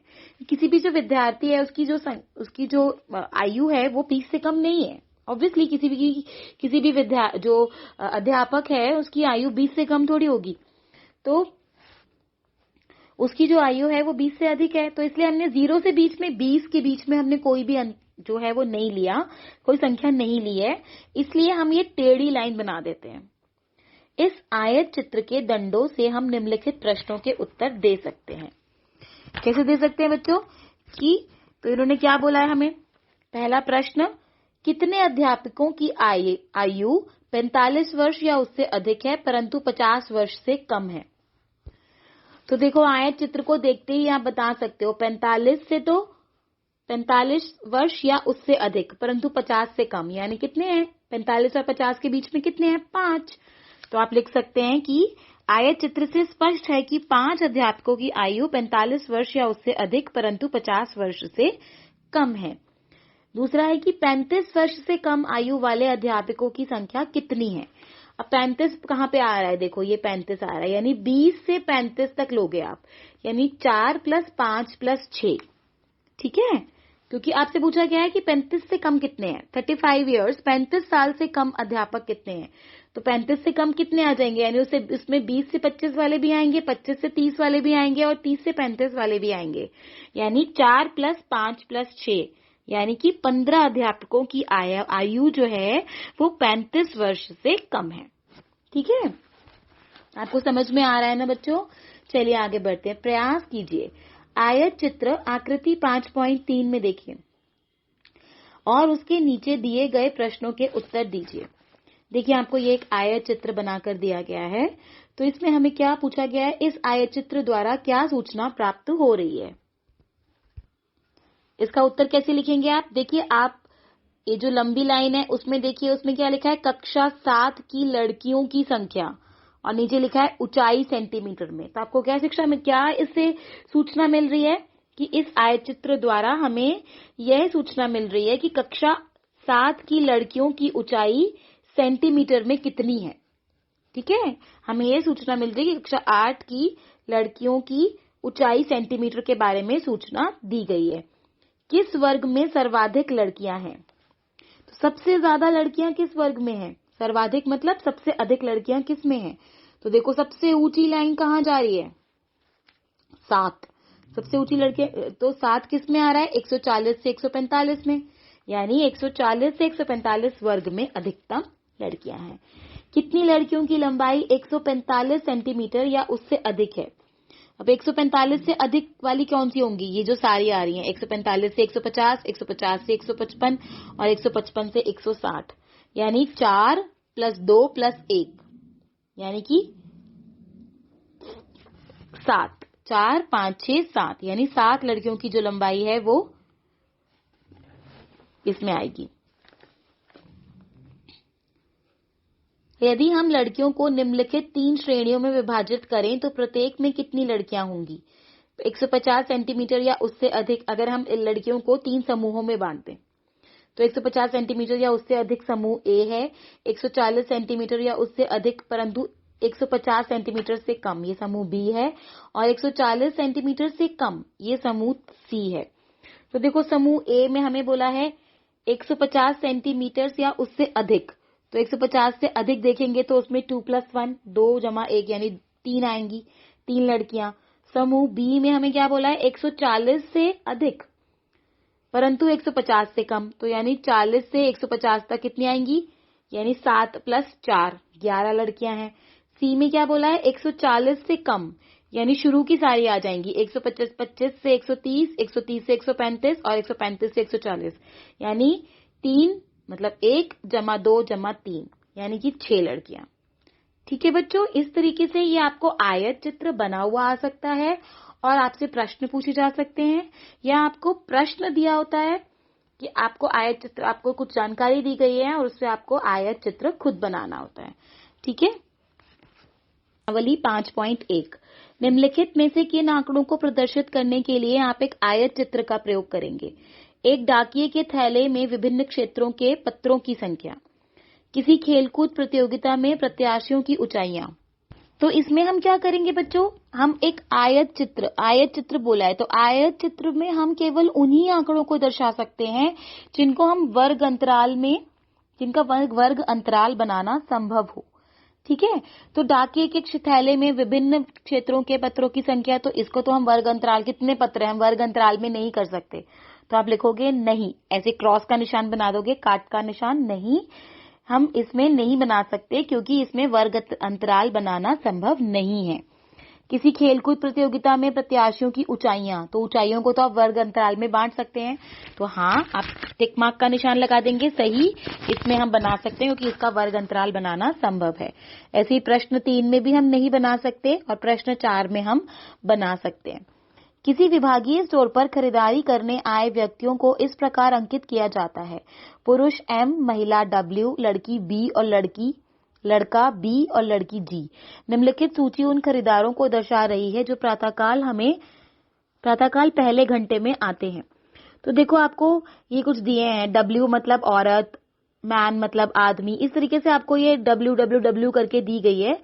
मिलान चिन्हों का प्रयोग करके एक बारंबारता बंटन सारणी बनाओ। इसे प्रदर्शित करने के लिए एक दंड आलेख बनाओ। तो आप कैसे बनाएंगे? पहला आप लिख देंगे विभागीय स्टोर पर आए व्यक्ति, महिला M, पुरुष M, महिला W, पुरुष M, लड़का B, लड़की G। मतलब आप पहला खाना ये बनाएंगे, दूसरा मिलान चिन्ह, और तीसरा विभागीय स्टोर में खरीदारी करने वाले व्यक्तियों की संख्या। तो आप जो जितनी बार आएगा उस तरीके से आप मिलान चिन्ह खींचते जाएंगे। जैसे W आया, एक मिलान चिन्ह, इस तरीके से एक डंडा, 4 डंडे हो जाएंगे, फिर तिरछी लाइन काट देंगे जैसे मैंने आपको समझाया। उस तरीके से मिलान चिन्ह, और फिर मिलान चिन्ह को टोटल करेंगे, जमा करके कितना योग आएगा वो हर एक के आगे लिखेंगे। महिला इतनी, जैसे मैं इसमें आपको ओरल में बताती हूँ, तो महिलाएं आएंगी 28, पुरुष आएंगे 15, लड़के आएंगे 5, लड़की आएंगी 12। तो टोटल आप इनका योग करेंगे तो 60 आ रहा है, और इनको आप गिनेंगे तो ये भी 60 दिए हुए हैं आपको। इसके बाद आप इसका एक दंडालेख भी खींचने को बोला है, तो दंडालेख आप ग्राफ के ऊपर बनाएंगे, आपको ग्राफ दिया जाएगा पेपर में। तो आप इक्वल दूरी लेंगे, समान दूरी लेंगे, 0, 4, 6, 12, 4, 8, 12, 16, इस तरीके से आप लेंगे लंबाई में, और 0 to x में लेंगे आप विभागीय स्टोर में आए व्यक्ति, और आप इसका दंडालेख बना देंगे। महिलाएं 28, दूरी पर बनाए जाते हैं दंडालेख हमेशा। प्रश्न 3 देखते हैं, किसी फैक्ट्री के 30 श्रमिकों की साप्ताहिक मजदूरी। मिलान चिन्हों का प्रयोग करके अंतरालों इत्यादि एक बारंबारता, इसमें आपको बारंबारता बंटन सारणी बनानी है जिसमें आपको ये अंतराल लेने हैं, 800 से 110, 810 से 120।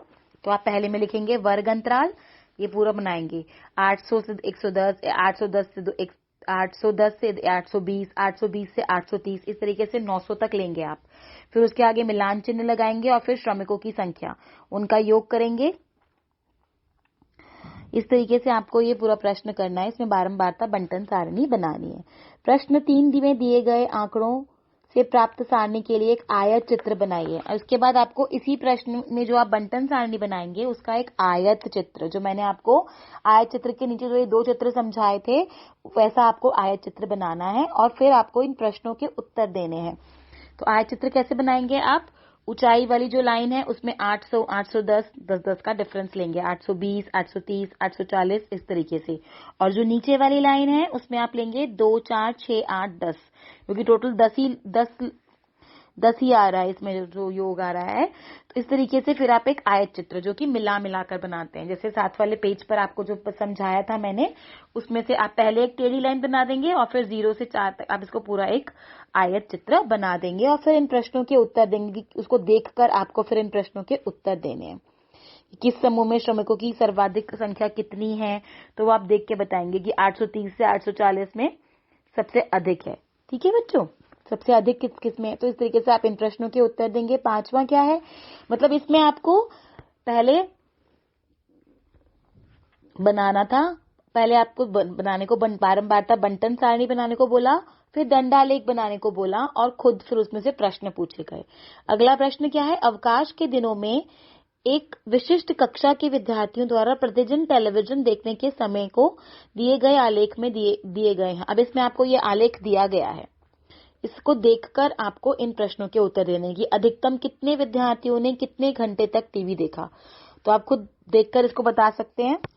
अब देखो, नीचे वाली साइड में दिया गया है प्रतिदिन देखे गए टीवी के घंटे, और ऊपर वाली लाइन में दिया गया है विद्यार्थियों की संख्या। तो अधिकतम कितने विद्यार्थियों ने देखा, तो अधिकतम विद्यार्थियों ने 4-5 घंटों तक टीवी देखा।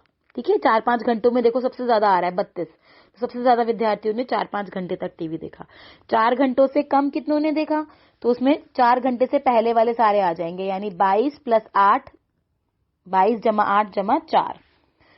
और कितने विद्यार्थियों ने टीवी देखने में 5 घंटे से अधिक का समय खर्च किया, तो 5 के बाद आ जाएंगे सारे, यानी 8 + 6, 14 विद्यार्थियों ने। ठीक है बच्चों, यहाँ तक आपको समझ में आया है ना। अच्छे से इनको अच्छे से प्रैक्टिस करना, बहुत इजी है। बस इसको आपको ग्राफ में बनाना होगा। ग्राफ में आप समान अंतर की दूरी लीजिएगा, और इसको आयत चित्र है तो आपको मिला मिलाकर बनाना है, जैसे इस प्रश्न में मिलाकर बनाकर दिया गया है। दंडालेख है तो दंडालेख आपको दूरी दूरी पर बनाया जाता है। आप बुक से अच्छे से समझेंगे, जैसे मैंने बोला है उसको अच्छे से करेंगे तो आप ये सारे प्रश्न अच्छे से कर पाएंगे। हम आगे बढ़ते हैं। 5.4 वृत्त आलेख या पाई चार्ट। क्या आपके सम्मुख कभी वृत्तीय रूप में निरूपित आंकड़े प्रस्तुत हुए हैं, जैसे आकृति 5.4 में दिखाए गए हैं। वृत्तीय मतलब ऐसे सर्कल के अंदर, जैसे गोल एक वृत्त बना दिया, उसके अंदर वृत्त आलेख या पाई चार्ट। एक दिन में एक बच्चे द्वारा खर्च किया गया समय। तो पहले में देखिए, जैसे एक दिन में एक बच्चा जो है वो अपना पूरा समय कैसे बिताता है, जैसे 8 घंटे सोने में बिताए, 6 घंटे स्कूल में, 3 घंटे खेल में, 3 घंटे अन्य गृह कार्य में, 4 घंटे। या एक कस्बे में व्यक्तियों के आयु समूह। दूसरा देखिए, तो इन्होंने आयु समूह बताया, जैसे 50,000 जो लोग हैं वो 15 से 60 वर्ष की आयु के हैं। 0 से 14 यानी 14 से जो कम साल के हैं वो 30,000 लोग हैं। 60 वर्ष या उससे अधिक, 60 साल से जो ऊपर के हैं वो 20,000 लोग हैं। तो एक इन्होंने ये एक पाई चार्ट, इसको हम पाई चार्ट बोलते हैं। अगले पेज पे आते हैं बच्चों। इस प्रकार निरूपण वृत्त आलेख यानी सर्कल ग्राफ कहा जाता है। एक वृत्त आलेख एक संपूर्ण होल और उसके भागों में संबंध प्रदर्शित करता है। यहाँ संपूर्ण वृत्त को त्रिज्य खंडों यानी कि सेक्टर्स में विभाजित किया जाता है। प्रत्येक त्रिज्य खंड का साइज या आमाप उसके द्वारा निरूपित क्रियाकलाप या सूचना के समानुपाती होता है। आपको समझ में आया? मतलब जैसे इसमें जो दिखाया गया है, तो जैसे जैसे आपको समझ में आ रहा है कि स्कूल में बच्चे ने 6 घंटे बिताए, तो हर एक घंटे का अलग अलग उन्होंने बना दिया। उसके हिसाब से उन्होंने, हम देखते ही बता देंगे कि बच्चे ने 8 घंटा बच्चे सोने में बिता रहा है, 6 घंटे स्कूल में, तो इसको देखते ही हमें एकदम से जानकारी मिल जाती है। उदाहरण के रूप में उपरोक्त आलेख में सोने की क्रिया में खर्च किए गए घंटों में त्रिज्य खंड का अनुपातिक भाग। अनुपातिक भाग से क्या मतलब है? सोने के घंटों की संख्या बराबर संपूर्ण दिन। सोने के घंटे कितने हैं? 8 घंटे। और पूरा दिन कितने घंटे का होता है बच्चों? 24 घंटे का।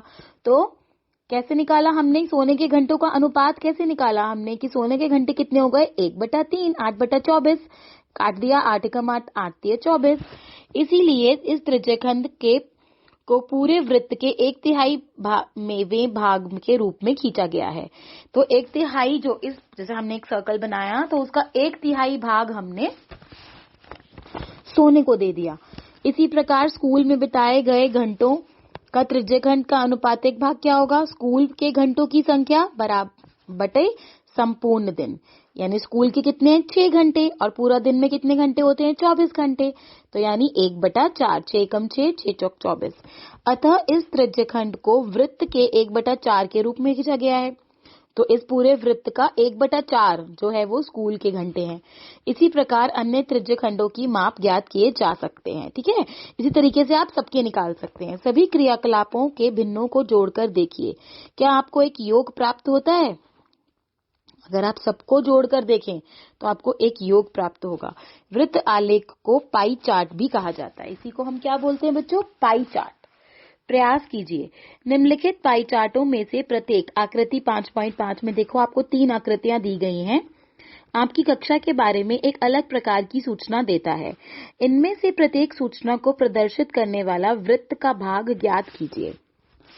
अब देखो पहले में उन्होंने एक वृत्त बनाया है जिसमें बीच में लाइन मार दी है, यानी एक कक्षा में 50% लड़कियां हैं, 50% लड़के हैं। तो लड़कियों की संख्या अगर हम अनुपात में देखें तो कितनी आएगी, 50% बटा 100%। टोटल कितने हैं, टोटल 100 हैं, तो 50% बटा 100%। तो परसेंटेज का जब हम निशान हटाते हैं, प्रतिशत का निशान जब हटाते हैं तो बटे में 100 लिख देते हैं, यानी 50 बटा 100 बटा 100 बटा 100। 100 से 100 कट जाएगा तो 50 बटा 100 आ जाएगा, तो उत्तर आ जाएगा 1 बटा 2। तो वृत्त का आधा। ठीक है, ऐसे ही लड़कों की संख्या निकालेंगे, वो भी आधी आएगी। दूसरी आकृति में क्या बताया है, स्कूल के लिए परिवहन। तो कितने बच्चे 20% अगर साइकिल यूज कर रहे हैं, तो यानी 20% बटा 20 बटा 100 बटे में 100 बटा 100। तो ऐसे 2 बटा 20 बटा 100 आ जाएगा इसका, और उत्तर आ जाएगा 2 बटा 1 बटा 5।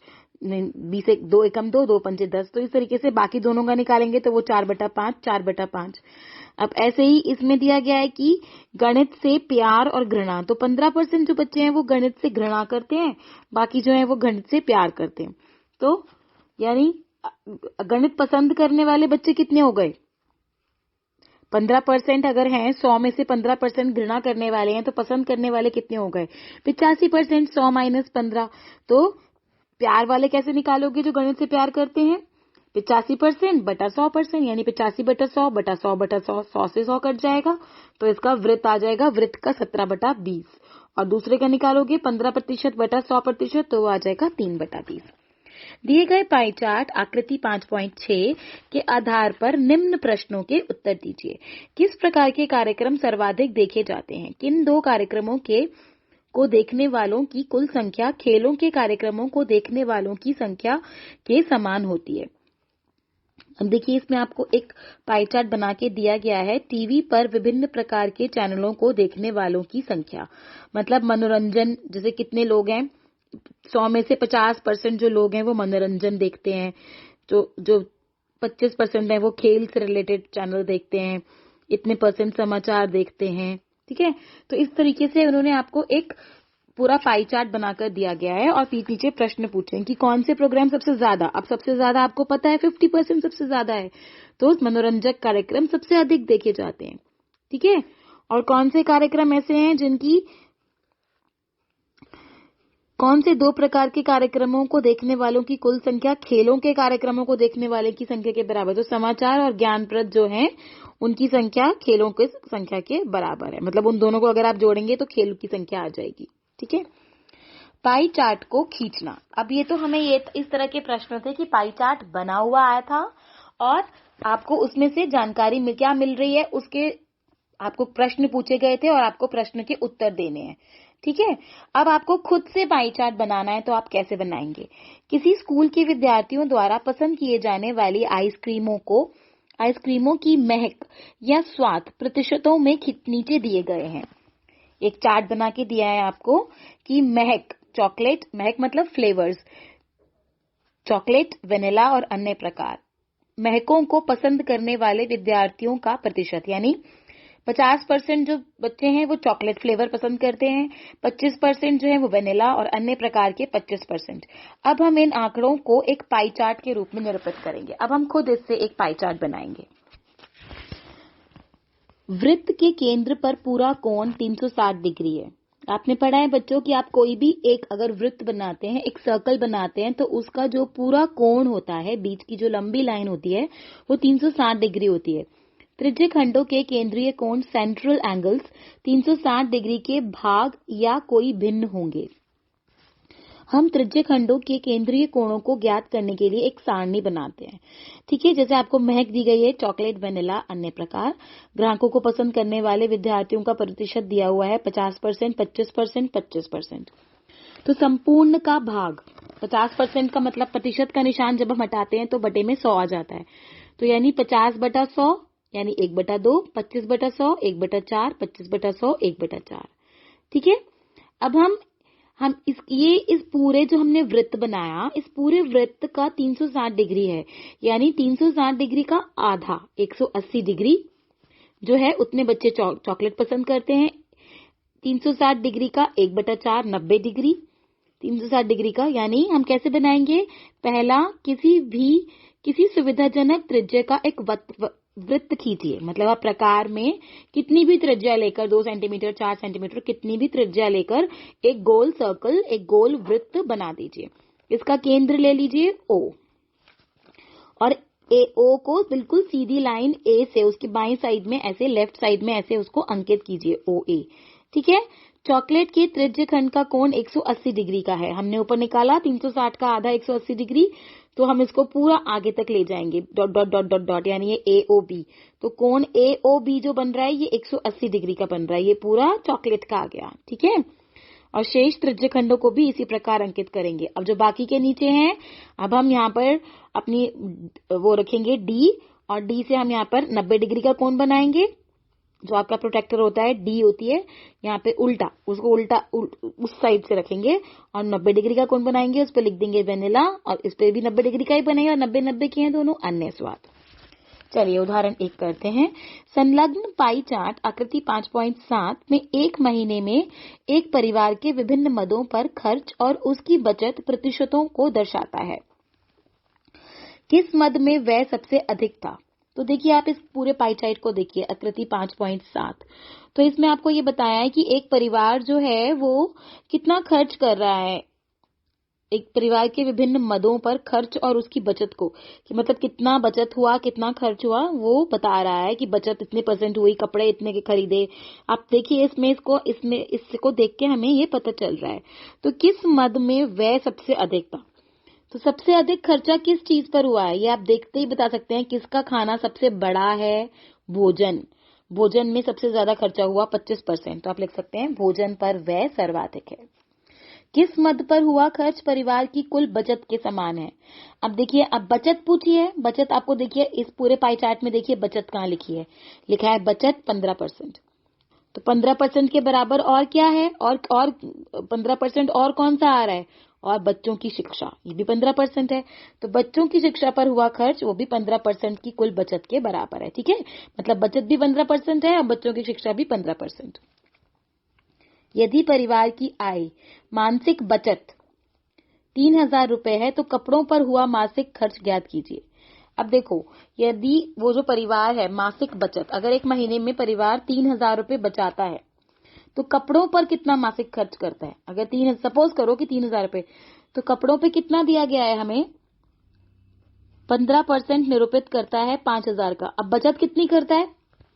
उन्होंने क्या बोला है? परिवार की मासिक बचत। तो यानी हमारी बचत कितनी है परिवार की? 15%।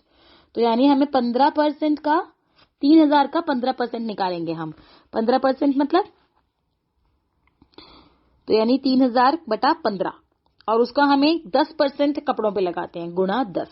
ठीक है, यानी 15 निरूपित करता है 3000 का, तो 10% में कितना करेगा? 3000/15 गुणा 10, यानी कि 2000 रुपए के जो है वो कपड़े खरीदता है। चलिए आगे आते हैं। उदाहरण 2।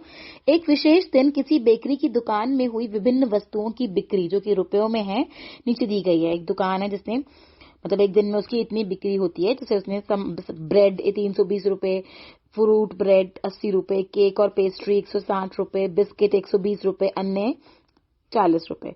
तो कुल 720 रुपए की उसकी बिक्री हुई। इन आंकड़ों के लिए एक पाई चार्ट खींचिए। चलिए नेक्स्ट पृष्ठ पे आते हैं। तो अब हमने सीखा पाई चार्ट कैसे बनाते हैं। अब हम फिर से एक और पाई चार्ट बनाकर सीखते हैं कि पाई चार्ट कैसे बनाया जाता है। ठीक है, पहले हम प्रत्येक त्रिज्यखंड का केंद्रीय कोण ज्ञात करते हैं। यहाँ कुल बिक्री रुपए में दी गई है, इसलिए हम निम्नलिखित सारणी प्राप्त होगी।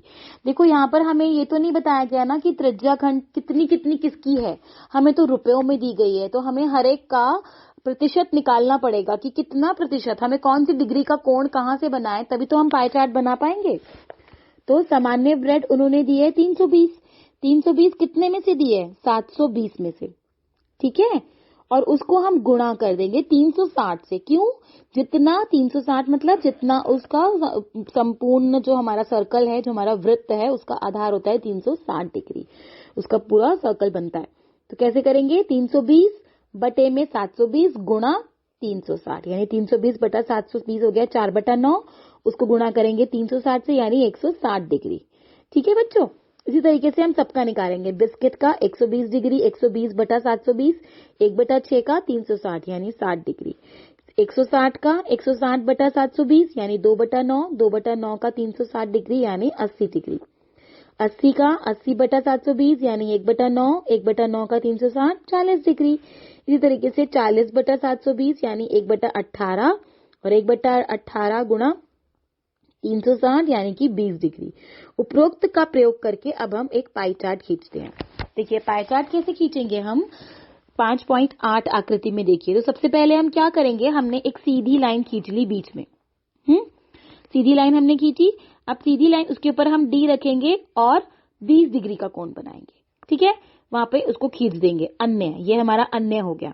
सबसे पहले हम सबसे कम डिग्री वाला कोण बनाएंगे, क्योंकि डी से 160 डिग्री का कोण बनाना थोड़ा मुश्किल होता है, इसलिए हम हमेशा सबसे कम डिग्री का जो आएगा वो बनाएंगे। 20 डिग्री का बनाया, फिर 20 डिग्री की जो हमने लाइन खींची उसके ऊपर डी रखेंगे, फिर 40 डिग्री का बनाएंगे, फिर उस 40 डिग्री वाली की जो लाइन खींचेंगे उसके ऊपर प्रकार जो डी है उसको रखेंगे, और फिर हम अपना अगला कोण बनाएंगे केक और पेस्ट्री वाला, और फिर हम बिस्किट का बनाएंगे दूसरे वाले पे रख के 60 डिग्री।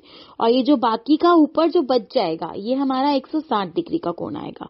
और फिर हम सबके ऊपर लिख देंगे 160 डिग्री वाला सामान्य ब्रेड 20 डिग्री, अन्य फ्रूट ब्रेड 40, केक और पेस्ट्री 80% और बिस्किट 60%। इस तरीके से बच्चों ये तरीका है पाई चार्ट खींचने का। यानी आपको अगर जैसे उसमें घंटे दिए गए थे तो 8 घंटे बच्चा सोता है तो 24 घंटे गुणा में कर देंगे 360। हर चीज जब भी आपको पाई चार्ट बनाना होगा तो आपको ये देखना है कि किस चीज में कितनी चीजें यूज हो रही हैं और वो टोटल कितनी है, बराबर कितनी है।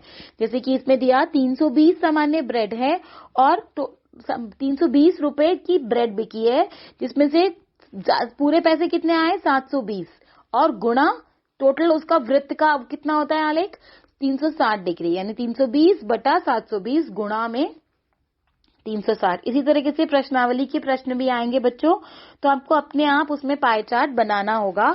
इस बात का ध्यान रखना है बस, जहां पे आपने 20 डिग्री की लाइन खींची उस लाइन के ऊपर फिर आप डी रखोगे, फिर आपने जहां पे 40 डिग्री की लाइन खींची उस 40 डिग्री की लाइन पे आप डी रखोगे और फिर आप 80 डिग्री का कोण बनाओगे। फिर आपने जो लाइन खींची 80 डिग्री के कोण की उस पर आप अपनी डी रखोगे और फिर आप 60 डिग्री का कोण बनाओगे। यही चीज इसमें समझने की है। और बाकी जो कोण बच गया वो 160 डिग्री जो सामान्य ब्रेड पे खर्च हुए थे। इस तरीके से पाई चार्ट बनाया जाता है। नीचे दिए गए आंकड़ों का प्रयास कीजिए। नीचे दिए गए आंकड़ों के लिए एक पाई चार्ट खींचिए। एक बच्चे द्वारा एक दिन में खर्च किया गया समय इस प्रकार है। अब देखो इसको आप अपने आप करोगे। सोना, जैसे वो बच्चा 8 घंटे सोता है, 6 घंटे स्कूल में जाता है, गृह कार्य 4 घंटे करता है, खेल 4 घंटे और अन्य 2 घंटे। तो इसको आप वैसे ही देखो, पीछे से आपने पीछे किया था तो आप कैसे लिखोगे, बच्चों द्वारा बिताया गया समय, सोना, स्कूल, गृह कार्य, खेल, अन्य, घंटों में जैसे 8, 6, 4, 4, 2 ऐसे आप लिखेंगे। फिर इसको कैसे लिखोगे, सोना कितने घंटे करता है 8 घंटे, कितने घंटे होते हैं टोटल 24, यानी 8/24 गुणा 360, तो ये आएगा 120 डिग्री।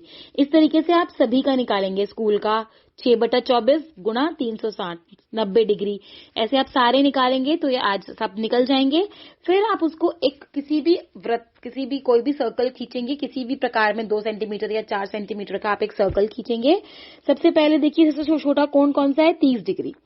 तो आप सबसे पहले उस पे जैसे जो बिंदु आएगा बीच में उस बिंदु को निशान करके उसके उल्टी हाथ की साइड पे एक लंबी लाइन खींच देंगे, उसके ऊपर प्रकार रख के 30 डिग्री का कोण बनाएंगे। फिर जो 30 डिग्री की लाइन आएगी उसके ऊपर डी रख के 60 डिग्री का कोण बनाएंगे, फिर उस पे डी रख के 60 डिग्री का कोण, इस तरीके से फिर उस पे डी रख के 90 डिग्री का कोण, और फिर लास्ट में जो बच जाएगा आखिरी में वो 120 डिग्री का सोना आएगा। तो इस तरीके से आपको अपने आप पाई चार्ट बनाना आता है। एग्जाम में आपको ये चीज आनी चाहिए, इसकी अच्छे से प्रैक्टिस करनी है बच्चों। सोचिए, चर्चा कीजिए और लिखिए।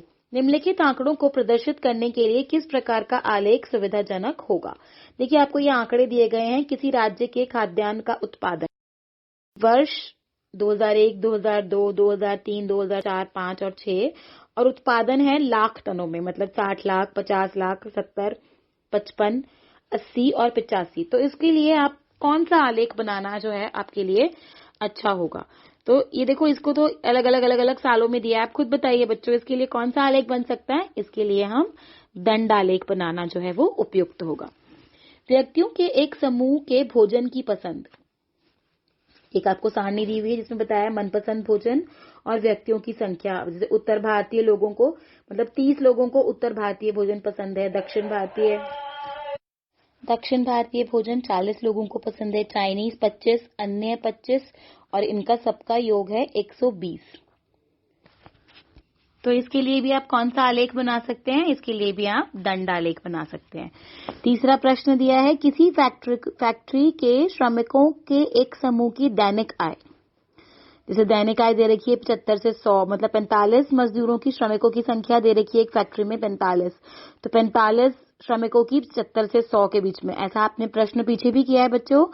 इस पूरे का 100 से 125, 35, 125 से 50, 55, 150 से 175, 30, 175 से 200, 50, 200 से 225, 125, 225 से 250, 140, और योग इनका हुआ 480। आपको याद है उस वाले प्रश्न में आपने जो उदाहरण था पीछे श्रमिकों की, सेम ऐसा ही प्रश्न था वो, उसमें भी आपने ऐसे वर्ग अंतराल थे और श्रमिकों की संख्या थी, आपने क्या बनाया था उसमें? तो उसमें आपने आयत चित्र बनाया था। तो इसके लिए भी आयत चित्र इन आंकड़ों के लिए उपयुक्त होगा। ठीक है, अब हम आगे आते हैं प्रश्नावली 5.2। किसी शहर के युवा व्यक्तियों के एक समूह का यह जानने के लिए एक सर्वे किया गया कि वे किस प्रकार का संगीत पसंद करते हैं। इनसे प्राप्त आंकड़ों का संलग्न पाई चार्ट में दिखाया गया है। इस पाई चार्ट से निम्नलिखित प्रश्नों के उत्तर दीजिए। यदि 20%, ये देखिए बच्चों, ये मैंने आपको पिछले पेज पे था, पिछले से पिछले पेज पे जो मैंने आपको कराया, यदि 20 व्यक्ति शास्त्रीय संगीत पसंद करते हैं तो कुल कितने युवा व्यक्तियों का सर्वे किया गया था? तो ये आप कैसे निकालेंगे? सपोज आप माना कि x लोगों पर खर्च किया गया, ठीक है, तो हमसे बोल रहे हैं कि x का 10% कितना हुआ? यदि 20 व्यक्ति शास्त्रीय संगीत पसंद कर रहे हैं तो कुल कितने युवा व्यक्तियों का सर्वे किया गया था? तो हमें टोटल निकालने हैं कि कितने व्यक्तियों को पे किया गया था। तो हमें, यानी कि अगर ये पूरा x है तो हमें इसका 20%, x का 10% अगर 20 है तो 10/100 गुना x बराबर 20, तो यानी टोटल 200, x बराबर 20/10, यानी कि टोटल 200 लोगों पर सर्वे किया गया था। किस प्रकार का संगीत सर्वाधिक व्यक्तियों द्वारा पसंद किया गया? तो कौन सा संगीत पसंद किया गया ये आप देख के बता सकते हैं। सबसे ज्यादा किसमें आ रहा है? मनोरंजन में। तो मनोरंजक संगीत अधिकतम व्यक्तियों द्वारा पसंद किया गया। यदि कोई कैसेट कंपनी 1000 सीडी बनाती है तो वह प्रत्येक प्रकार की कितनी सीडी बनाएगी? इसको कैसे निकालेंगे बच्चों? तो शास्त्रीय संगीत की कितनी बनाएगी? 10/100 गुणा 1000, इस तरीके से, यानी 100। उपशास्त्रीय संगीत की कितनी बनाएगी? 20% है, 20/100 गुणा 1000, जैसे हमने उसमें किया था। इसमें हम गुणा 1000 से कर रहे हैं क्योंकि वो 1000 सीडी लिखा है। उसमें हम गुणा 360 से करते थे क्योंकि उसकी पूरा जो आलेख होता है वो 360 होता है। ठीक है बच्चों, और ये पूरा 100 है। लोक संगीत कितनी करेगी? प्रतिशत में बताया, इसलिए हम भाग कर रहे हैं 100 से, गुणा कर रहे हैं 1000 से। लोक संगीत में 30/100 गुणा 1000 यानी कि 300, और मनोरंजक संगीत में 40/100 गुणा 1000 यानी कि 400। अगला प्रश्न, 360 व्यक्तियों के एक समूह में 3 ऋतुओं वर्षा, सर्दी और गर्मी से अपनी इच्छा अनुसार ऋतुओं के लिए मतदान करने को कहा गया। तो ये देखो, आपको एक सारणी दी गई है और इसमें उन्होंने बोला है कि वर्षा ऋतु इतने लोग पसंद करते हैं, शीत ऋतु इतने, ग्रीष्म ऋतु इतने। तो किस ऋतु को सबसे अधिक आप देख के बता सकते हैं? देखो 150 सबसे ज्यादा है तो शीत ऋतु को सबसे अधिक मत मिले।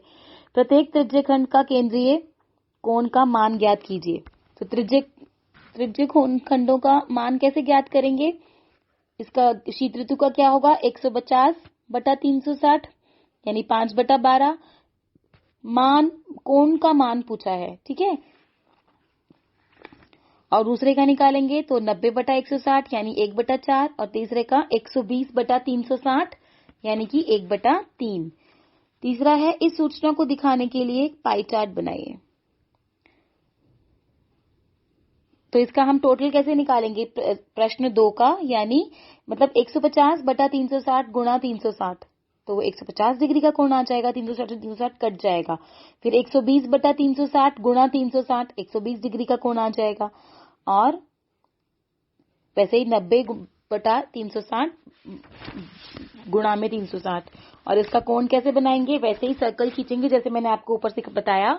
एक सर्कल खींचेंगे, बीच वाला बिंदु लेंगे, उसको नाम देंगे O, उसके उल्टे हाथ साइड पे सीधी लाइन खींच देंगे। सबसे छोटा कोण कौन सा बन रहा है इसमें, 90 डिग्री। उसके ऊपर 90 डिग्री का कोण खींच देंगे बिल्कुल सीधा ऊपर D रख के, और फिर उसके बाद 90 डिग्री के कोण जहां पे हमने लाइन खींची उसके ऊपर कोण रख के 120 डिग्री का कोण बनाएंगे, और फिर उसके ऊपर रखकर 150 डिग्री, जो बच जाएगा वो 150 डिग्री का। इस तरीके से हम पाई चार्ट खींचेंगे। निम्नलिखित सूचना को दिखाने वाला एक पाई चार्ट खींचिए। यह सारणी व्यक्तियों के एक समूह द्वारा पसंद किए जाने वाले रंगों को दर्शाती है। ठीक है, तो इसके आप पाई चार्ट आप खुद से खींच सकते हैं। सबका आप इस तरीके से एंगल कोण निकालेंगे। जैसे देखो इन्होंने बताया प्रत्येक त्रिज्यखंड का अनुपातिक भाग ज्ञात कीजिए। सबसे पहले इसे करेंगे। तो नीले का क्या है 18 बटा 36 1/2, हरे का क्या है 9 बटा 36 1/4। इस तरीके से हम संगत कोण को कैसे निकालेंगे, गुणा कर देंगे 360 से, जैसे इस इधर सारणी में दिखाया है इस वाले पेज पे, और फिर उस तरीके से उसका हम पाई चार्ट बनाएंगे।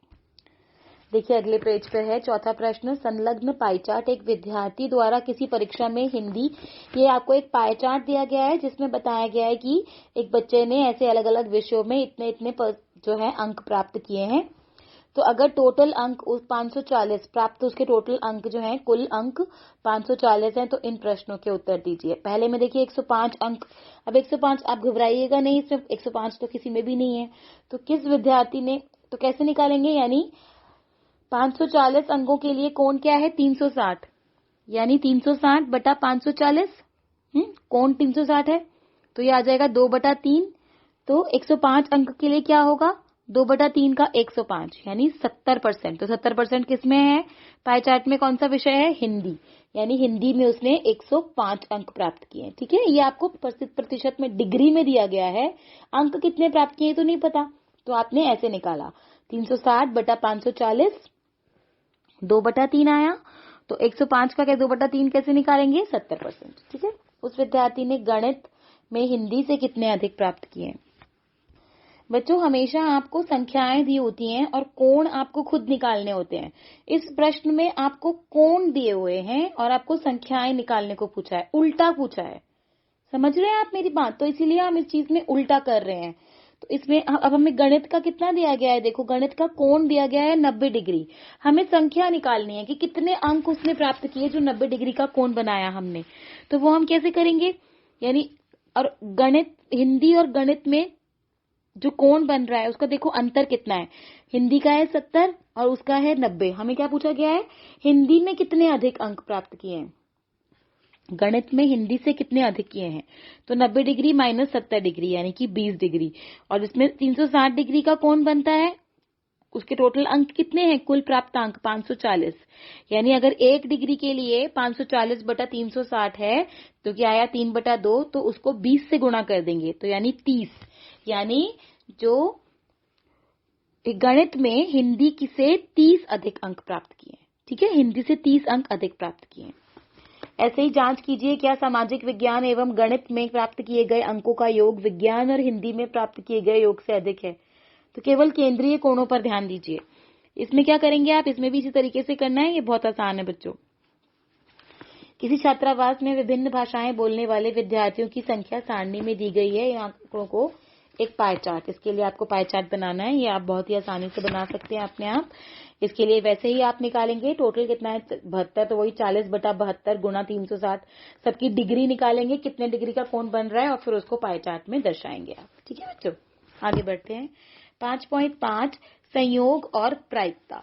कभी कभी ऐसा होता है कि वर्षा ऋतु में हम प्रतिदिन बरसाती लेकर बाहर निकलते हैं और कई दिनों तक कोई वर्षा नहीं होती, परंतु संयोग से एक दिन आप बरसाती ले जाना भूल जाते हैं और उसी दिन भारी वर्षा हो जाती है।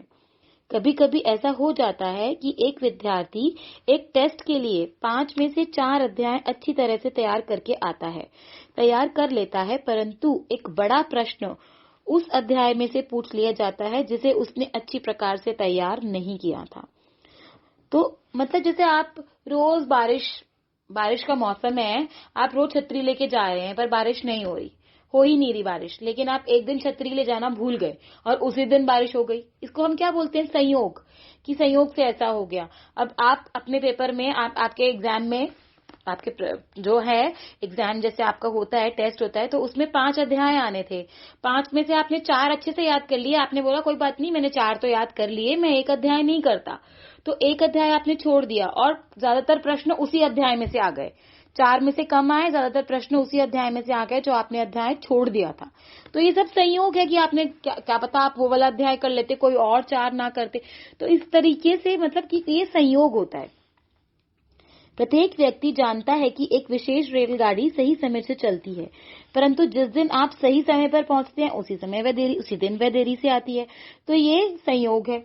आपको अनेक स्थितियों का सामना करना पड़ता है जहां आप संयोग का सहारा लेकर कार्य करना चाहते हैं, परंतु वह उस प्रकार से नहीं होता जैसा आप चाहते हैं। क्या आप ऐसे कुछ और उदाहरण दे सकते हैं? ये ऐसे उदाहरण हैं जहां किसी बात के होने या ना होने के संयोग बराबर यानी कि समान नहीं है। एक रेलगाड़ी के समय पर आने या ना आने के संयोग बराबर नहीं है। जब आप कोई टिकट खरीदते हैं और यदि वह प्रतीक्षा सूची में है, तो आप निश्चय ही संयोग का सहारा लेंगे। आप यह आशा कर सकते हैं कि जब आप यात्रा करेंगे तब संभवतः उस टिकट पर आपकी सीट आरक्षित हो जाएगी, परंतु यहाँ हम कुछ ऐसे प्रयोगों यानी एक्सपेरिमेंट्स पर सोचेंगे जिनमें परिणामों के घटित होने के संयोग बराबर हैं। ठीक है, मतलब आपने जैसे अपनी कहीं जाने के लिए अपने ट्रेन में टिकट की रिजर्वेशन कराई, लेकिन आपकी अभी प्रतीक्षा सूची में है, तो ये आपका संयोग है कि उसमें नंबर आएगा कि नहीं आएगा। तो अभी हम पढ़ते हैं आगे। 5.5.1 कोई परिणाम प्राप्त करना। आपने संभवतः ये देखा होगा कि एक क्रिकेट मैच के शुरू होने से पहले दोनों टीमों के कप्तान बाहर जाकर यह निर्णय करने के लिए सिक्का यानी कि कॉइन उछालते हैं, टॉस करते हैं कि कौन सी टीम पहले बल्लेबाजी करेगी। आपने देखा होगा बच्चों, जब भी मैचेस होते हैं बड़े बड़े, तो उसमें सिक्का उछाला जाता है, हेड आएगा कि टेल आएगा। जिसने हेड बोला होता है, अगर हेड आ जाए तो वो वाली जो टीम है वो पहले खेलेगी। इस तरीके से आपने पहले सुना होगा। जब एक सिक्के को उछाला जाता है तो आपको क्या संभव परिणाम मिलते हैं? निसंदेह चित, हेड या पट, टेल। या तो चित आएगा या पट आएगा, तो हेड आएगा या टेल आएगा। विचार कीजिए कि आप एक टीम के कप्तान हो और आपका मित्र दूसरी टीम का कप्तान है। आप एक सिक्का उछालते हैं और अपने मित्र से चित या पट बोलने को कहते हैं। क्या आप उस उछाल के परिणाम पर कोई नियंत्रण रख सकते हैं? नहीं, आपको तो नहीं पता कि क्या आएगा। आपने चित बोला और उसमें पट आ गया तो वो वाली टीम खेलेगी, आप नहीं खेलोगे। आपको तो नहीं पता ना, कुछ भी आ सकता है। क्या आपको चित्त प्राप्त हो सकता है यदि आप ऐसा चाहते हैं? नहीं हो सकता। अथवा क्या आपको पट प्राप्त हो सकता है यदि आप ऐसा चाहते हैं? नहीं, ऐसा संभव नहीं है। इस प्रकार का प्रयोग एक यादृच्छिक प्रयोग, रैंडम एक्सपेरिमेंट कहलाता है। चित्त और पट, इस प्रयोग के 2 परिणाम आउटकम्स होते हैं। मतलब या तो चित्त आएगा या पट आएगा, 2 ही परिणाम हो सकते हैं इसके, इससे ज्यादा तो नहीं होंगे। प्रयास कीजिए। यदि आप एक स्कूटर चलाना प्रारंभ करें तो संभव परिणाम क्या हो सकते हैं? अब आप एक स्कूटर चलाना सीख रहे हैं तो 2 परिणाम होंगे, या तो आप स्कूटर चलाना सीख जाएंगे या आप स्कूटर चलाना नहीं सीख पाएंगे। यही 2 परिणाम होंगे। अब दूसरा, जब एक पासे को फेंका जाता है तो संभव 6 परिणाम क्या हो सकते हैं? आपने एक पासा फेंका, आप लूडो खेल रहे हैं अपने फ्रेंड्स के साथ, तो आपने एक पासा फेंका, तो पासे के कितने साइड्स होते हैं? 6। या तो आपका 1 आएगा या 2 आएगा या 3 आएगा या 4 या 5 या 6। तो कितने कितने परिणाम, तो संभव 6 परिणाम क्या हो सकते हैं? 1 2 3 4 5 6, ये 6 परिणाम हो सकते हैं। ठीक है, तो एक पासे को उछालने पर संभावित परिणाम क्या होंगे? 1 2 3 4 5 6, कोई एक पासे की ऊपरी सतह पर आएगा। जब आप पहिए को घुमाएंगे तो संभावित परिणाम क्या हो सकते हैं? आकृति 5.9 पे देखिए, इनकी सूची बनाइए। यहाँ परिणाम का अर्थ है कि वे त्रिज्याखंड जहां पर सूचक पॉइंटर घुमाने पर रुकेगा। तो यहाँ पर पहिए को घुमाने का मतलब क्या है?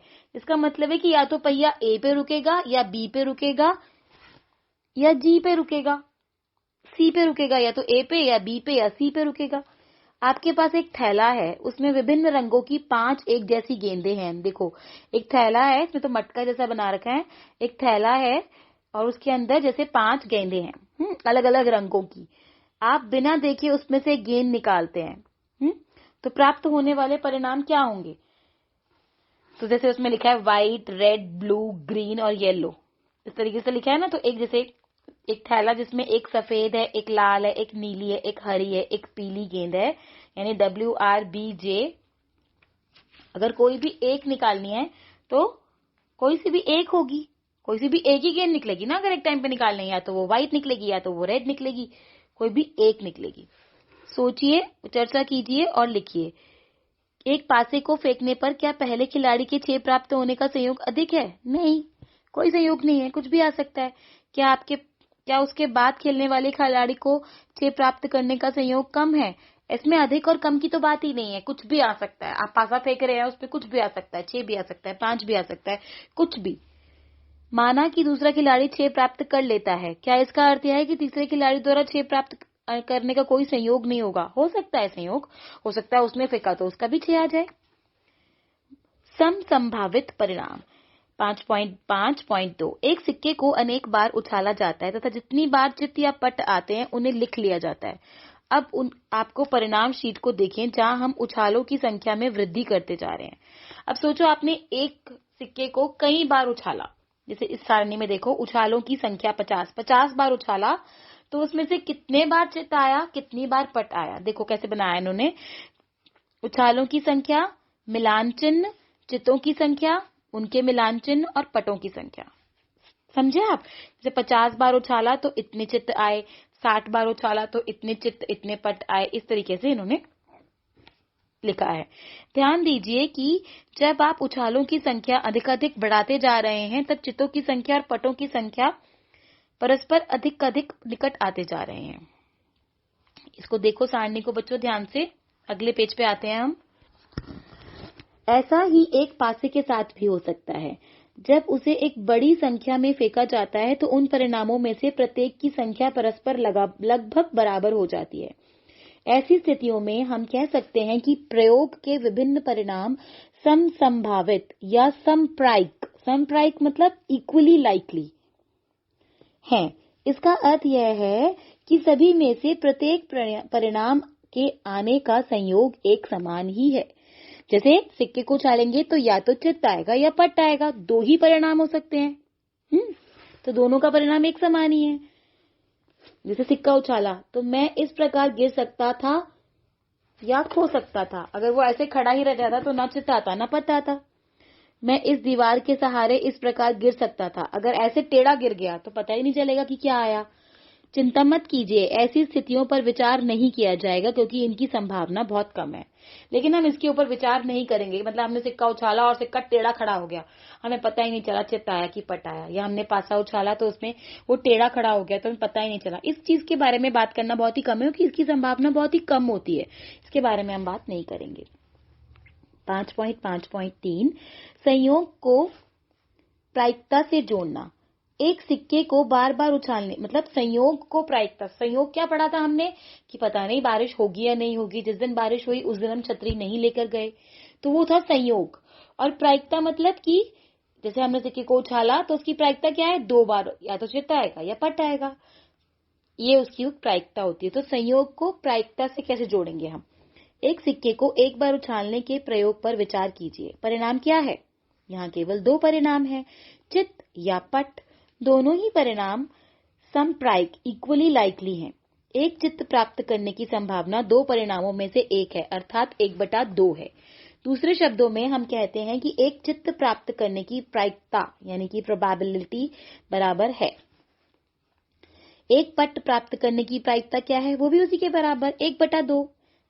या तो चित्त आएगा या पट आएगा, तो 2 ही हैं, तो 2 में से क्या होगा, आधे। या तो 1/2 उसकी, 1/2 उसकी।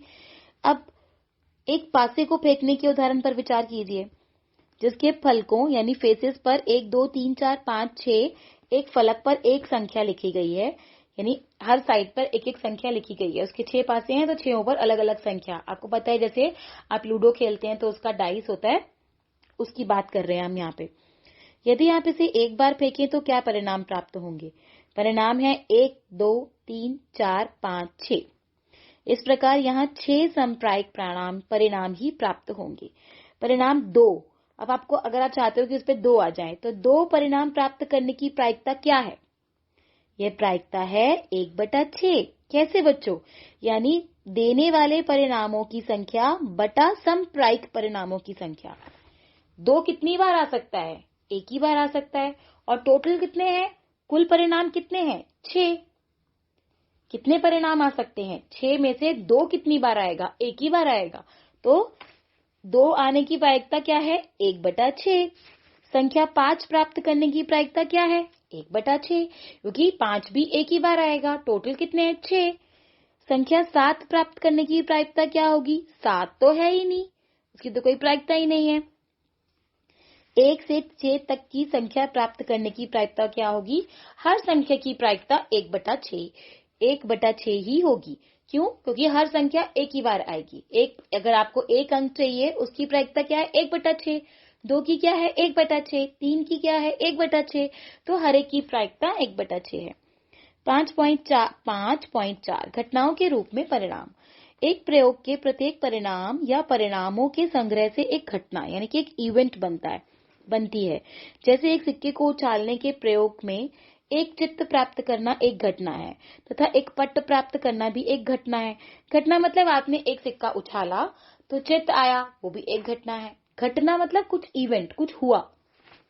एक पासे को फेंकने की स्थिति में भी परिणामों 1, 2, 3, 4, 5 और 6 में से प्रत्येक परिणाम प्राप्त करना एक घटना होती है। प्राप्त करना भी एक घटना है। एक सम संख्या प्राप्त करने की प्रायिकता क्या होगी? सम संख्या बच्चों मतलब, सम संख्या का मतलब है इवन नंबर, जिसमें यह है 3/6 उन परिणामों की संख्या जो घटना बनाते हैं। प्रयोग के परिणामों की कुल संख्या। अब उसमें 2, 4, 6 ये तीनों सम संख्या हैं। कितनी हो गई? सम संख्या कितनी हो गई? 3। तो सम संख्याओं की प्रायिकता क्या होगी? टोटल कितनी है? 6। तो 3/6। ठीक है, इस तरीके से हम करते हैं। अगर मैं विषम की पूछूं तो वो कितनी है? या तो 1 आएगा या 3 या 5। तो विषम संख्याएं की प्रायिकता क्या होगी? वो भी 3/6। उदाहरण 3, एक थैले में 4 लाल गेंदें और 2 पीली गेंदें हैं। ये गेंदें रंग के अतिरिक्त सभी प्रकार से एक जैसी अर्थात सर्वसम आइडेंटिकल हैं, मतलब बिल्कुल एक जैसी गेंदें हैं। थैले के अंदर से बिना देखे एक गेंद निकाली जाती है। एक लाल गेंद प्राप्त करने की प्रायिकता क्या होगी? क्या यह एक पीली गेंद प्राप्त करने की प्रायिकता से अधिक होगी या कम होगी? यहाँ घटना के कुल 4 + 2 यानी कि 6 परिणाम हैं। टोटल परिणाम कैसे निकालेंगे? 6 गेंदें हैं तो 6 हो गए टोटल परिणाम। लाल गेंद प्राप्त करने की प्रायिकता क्या है? कितनी है लाल गेंदें? 4, यानी कि 4 परिणाम है। अतः लाल गेंद प्राप्त करने की प्रायिकता क्या है? 4/6। उसको काट दो 2 के बाहर से, यानी कि 2/3 है। और इसी प्रकार पीली गेंद प्राप्त करने की प्रायिकता क्या है? पीली गेंद कितनी है? 2, यानी कि 2/6। उसे भी काट दो 1/3। ठीक है, अतः लाल गेंद प्राप्त करने की प्रायिकता पीली गेंद प्राप्त करने की प्रायिकता से अधिक है। प्रयास कीजिए।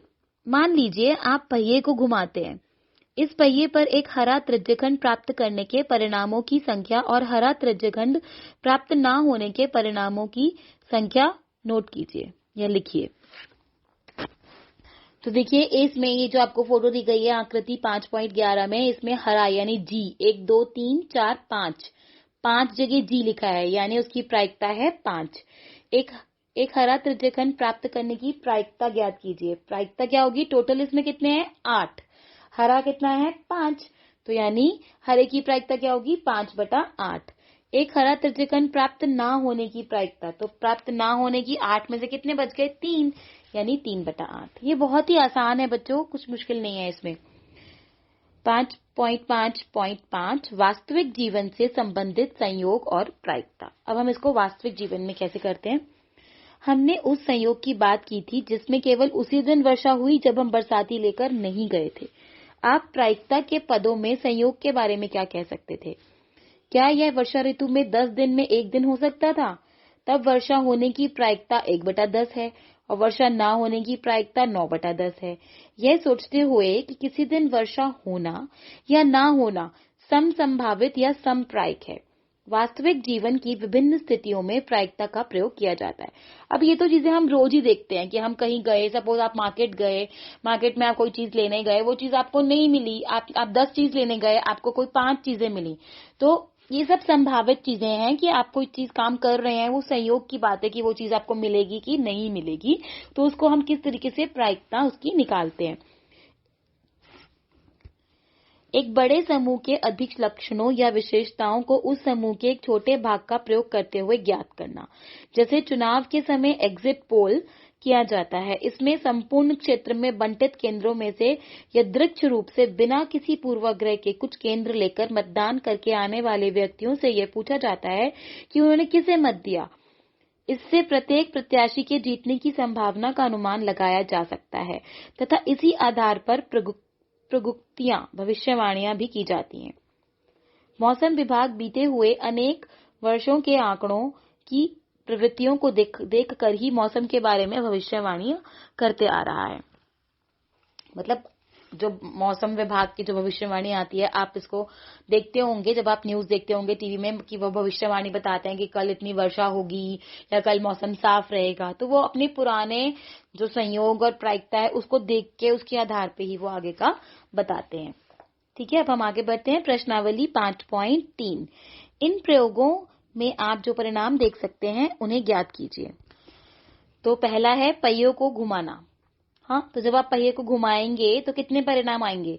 या तो ए आएगा, या बी आएगा, या सी आएगा, या डी आएगा। किसी पे भी रुक सकता है, ए बी सी डी, 4 परिणाम हो सकते हैं। ठीक है, जब आप 2 सिक्कों को एक साथ उछालना, अब आप 2 सिक्कों को एक साथ उछालेंगे तो क्या क्या परिणाम आएंगे? या तो दोनों में हेड हेड आएगा, या दोनों में एक में हेड आ गया, एक में टेल आ गया, या एक में टेल आ गया, एक में हेड आ गया, या दोनों में ही टेल आ गया। मतलब एक में चित, एक में पट, दोनों में चित, दोनों में पट, या एक में पट, एक में चित। तो इस तरीके से उसके 4 परिणाम होंगे। ठीक है, आपको लिखने हैं ये चारों परिणाम। दूसरा, जब एक पासे को फेंका जाता है तब निम्नलिखित प्रत्येक घटना से प्राप्त होने वाले परिणामों को लिखिए। आपने एक पासा फेंका तो एक अभाज्य संख्या जो किसी से भाग नहीं होती, कौन सी आएगी? 2, 3 और 5। ठीक है, एक अभाज्य संख्या नहीं, जो एक अभाज्य संख्या नहीं होगी वो 1, 4 और 6। एक पासे को 5 से बड़ी एक संख्या,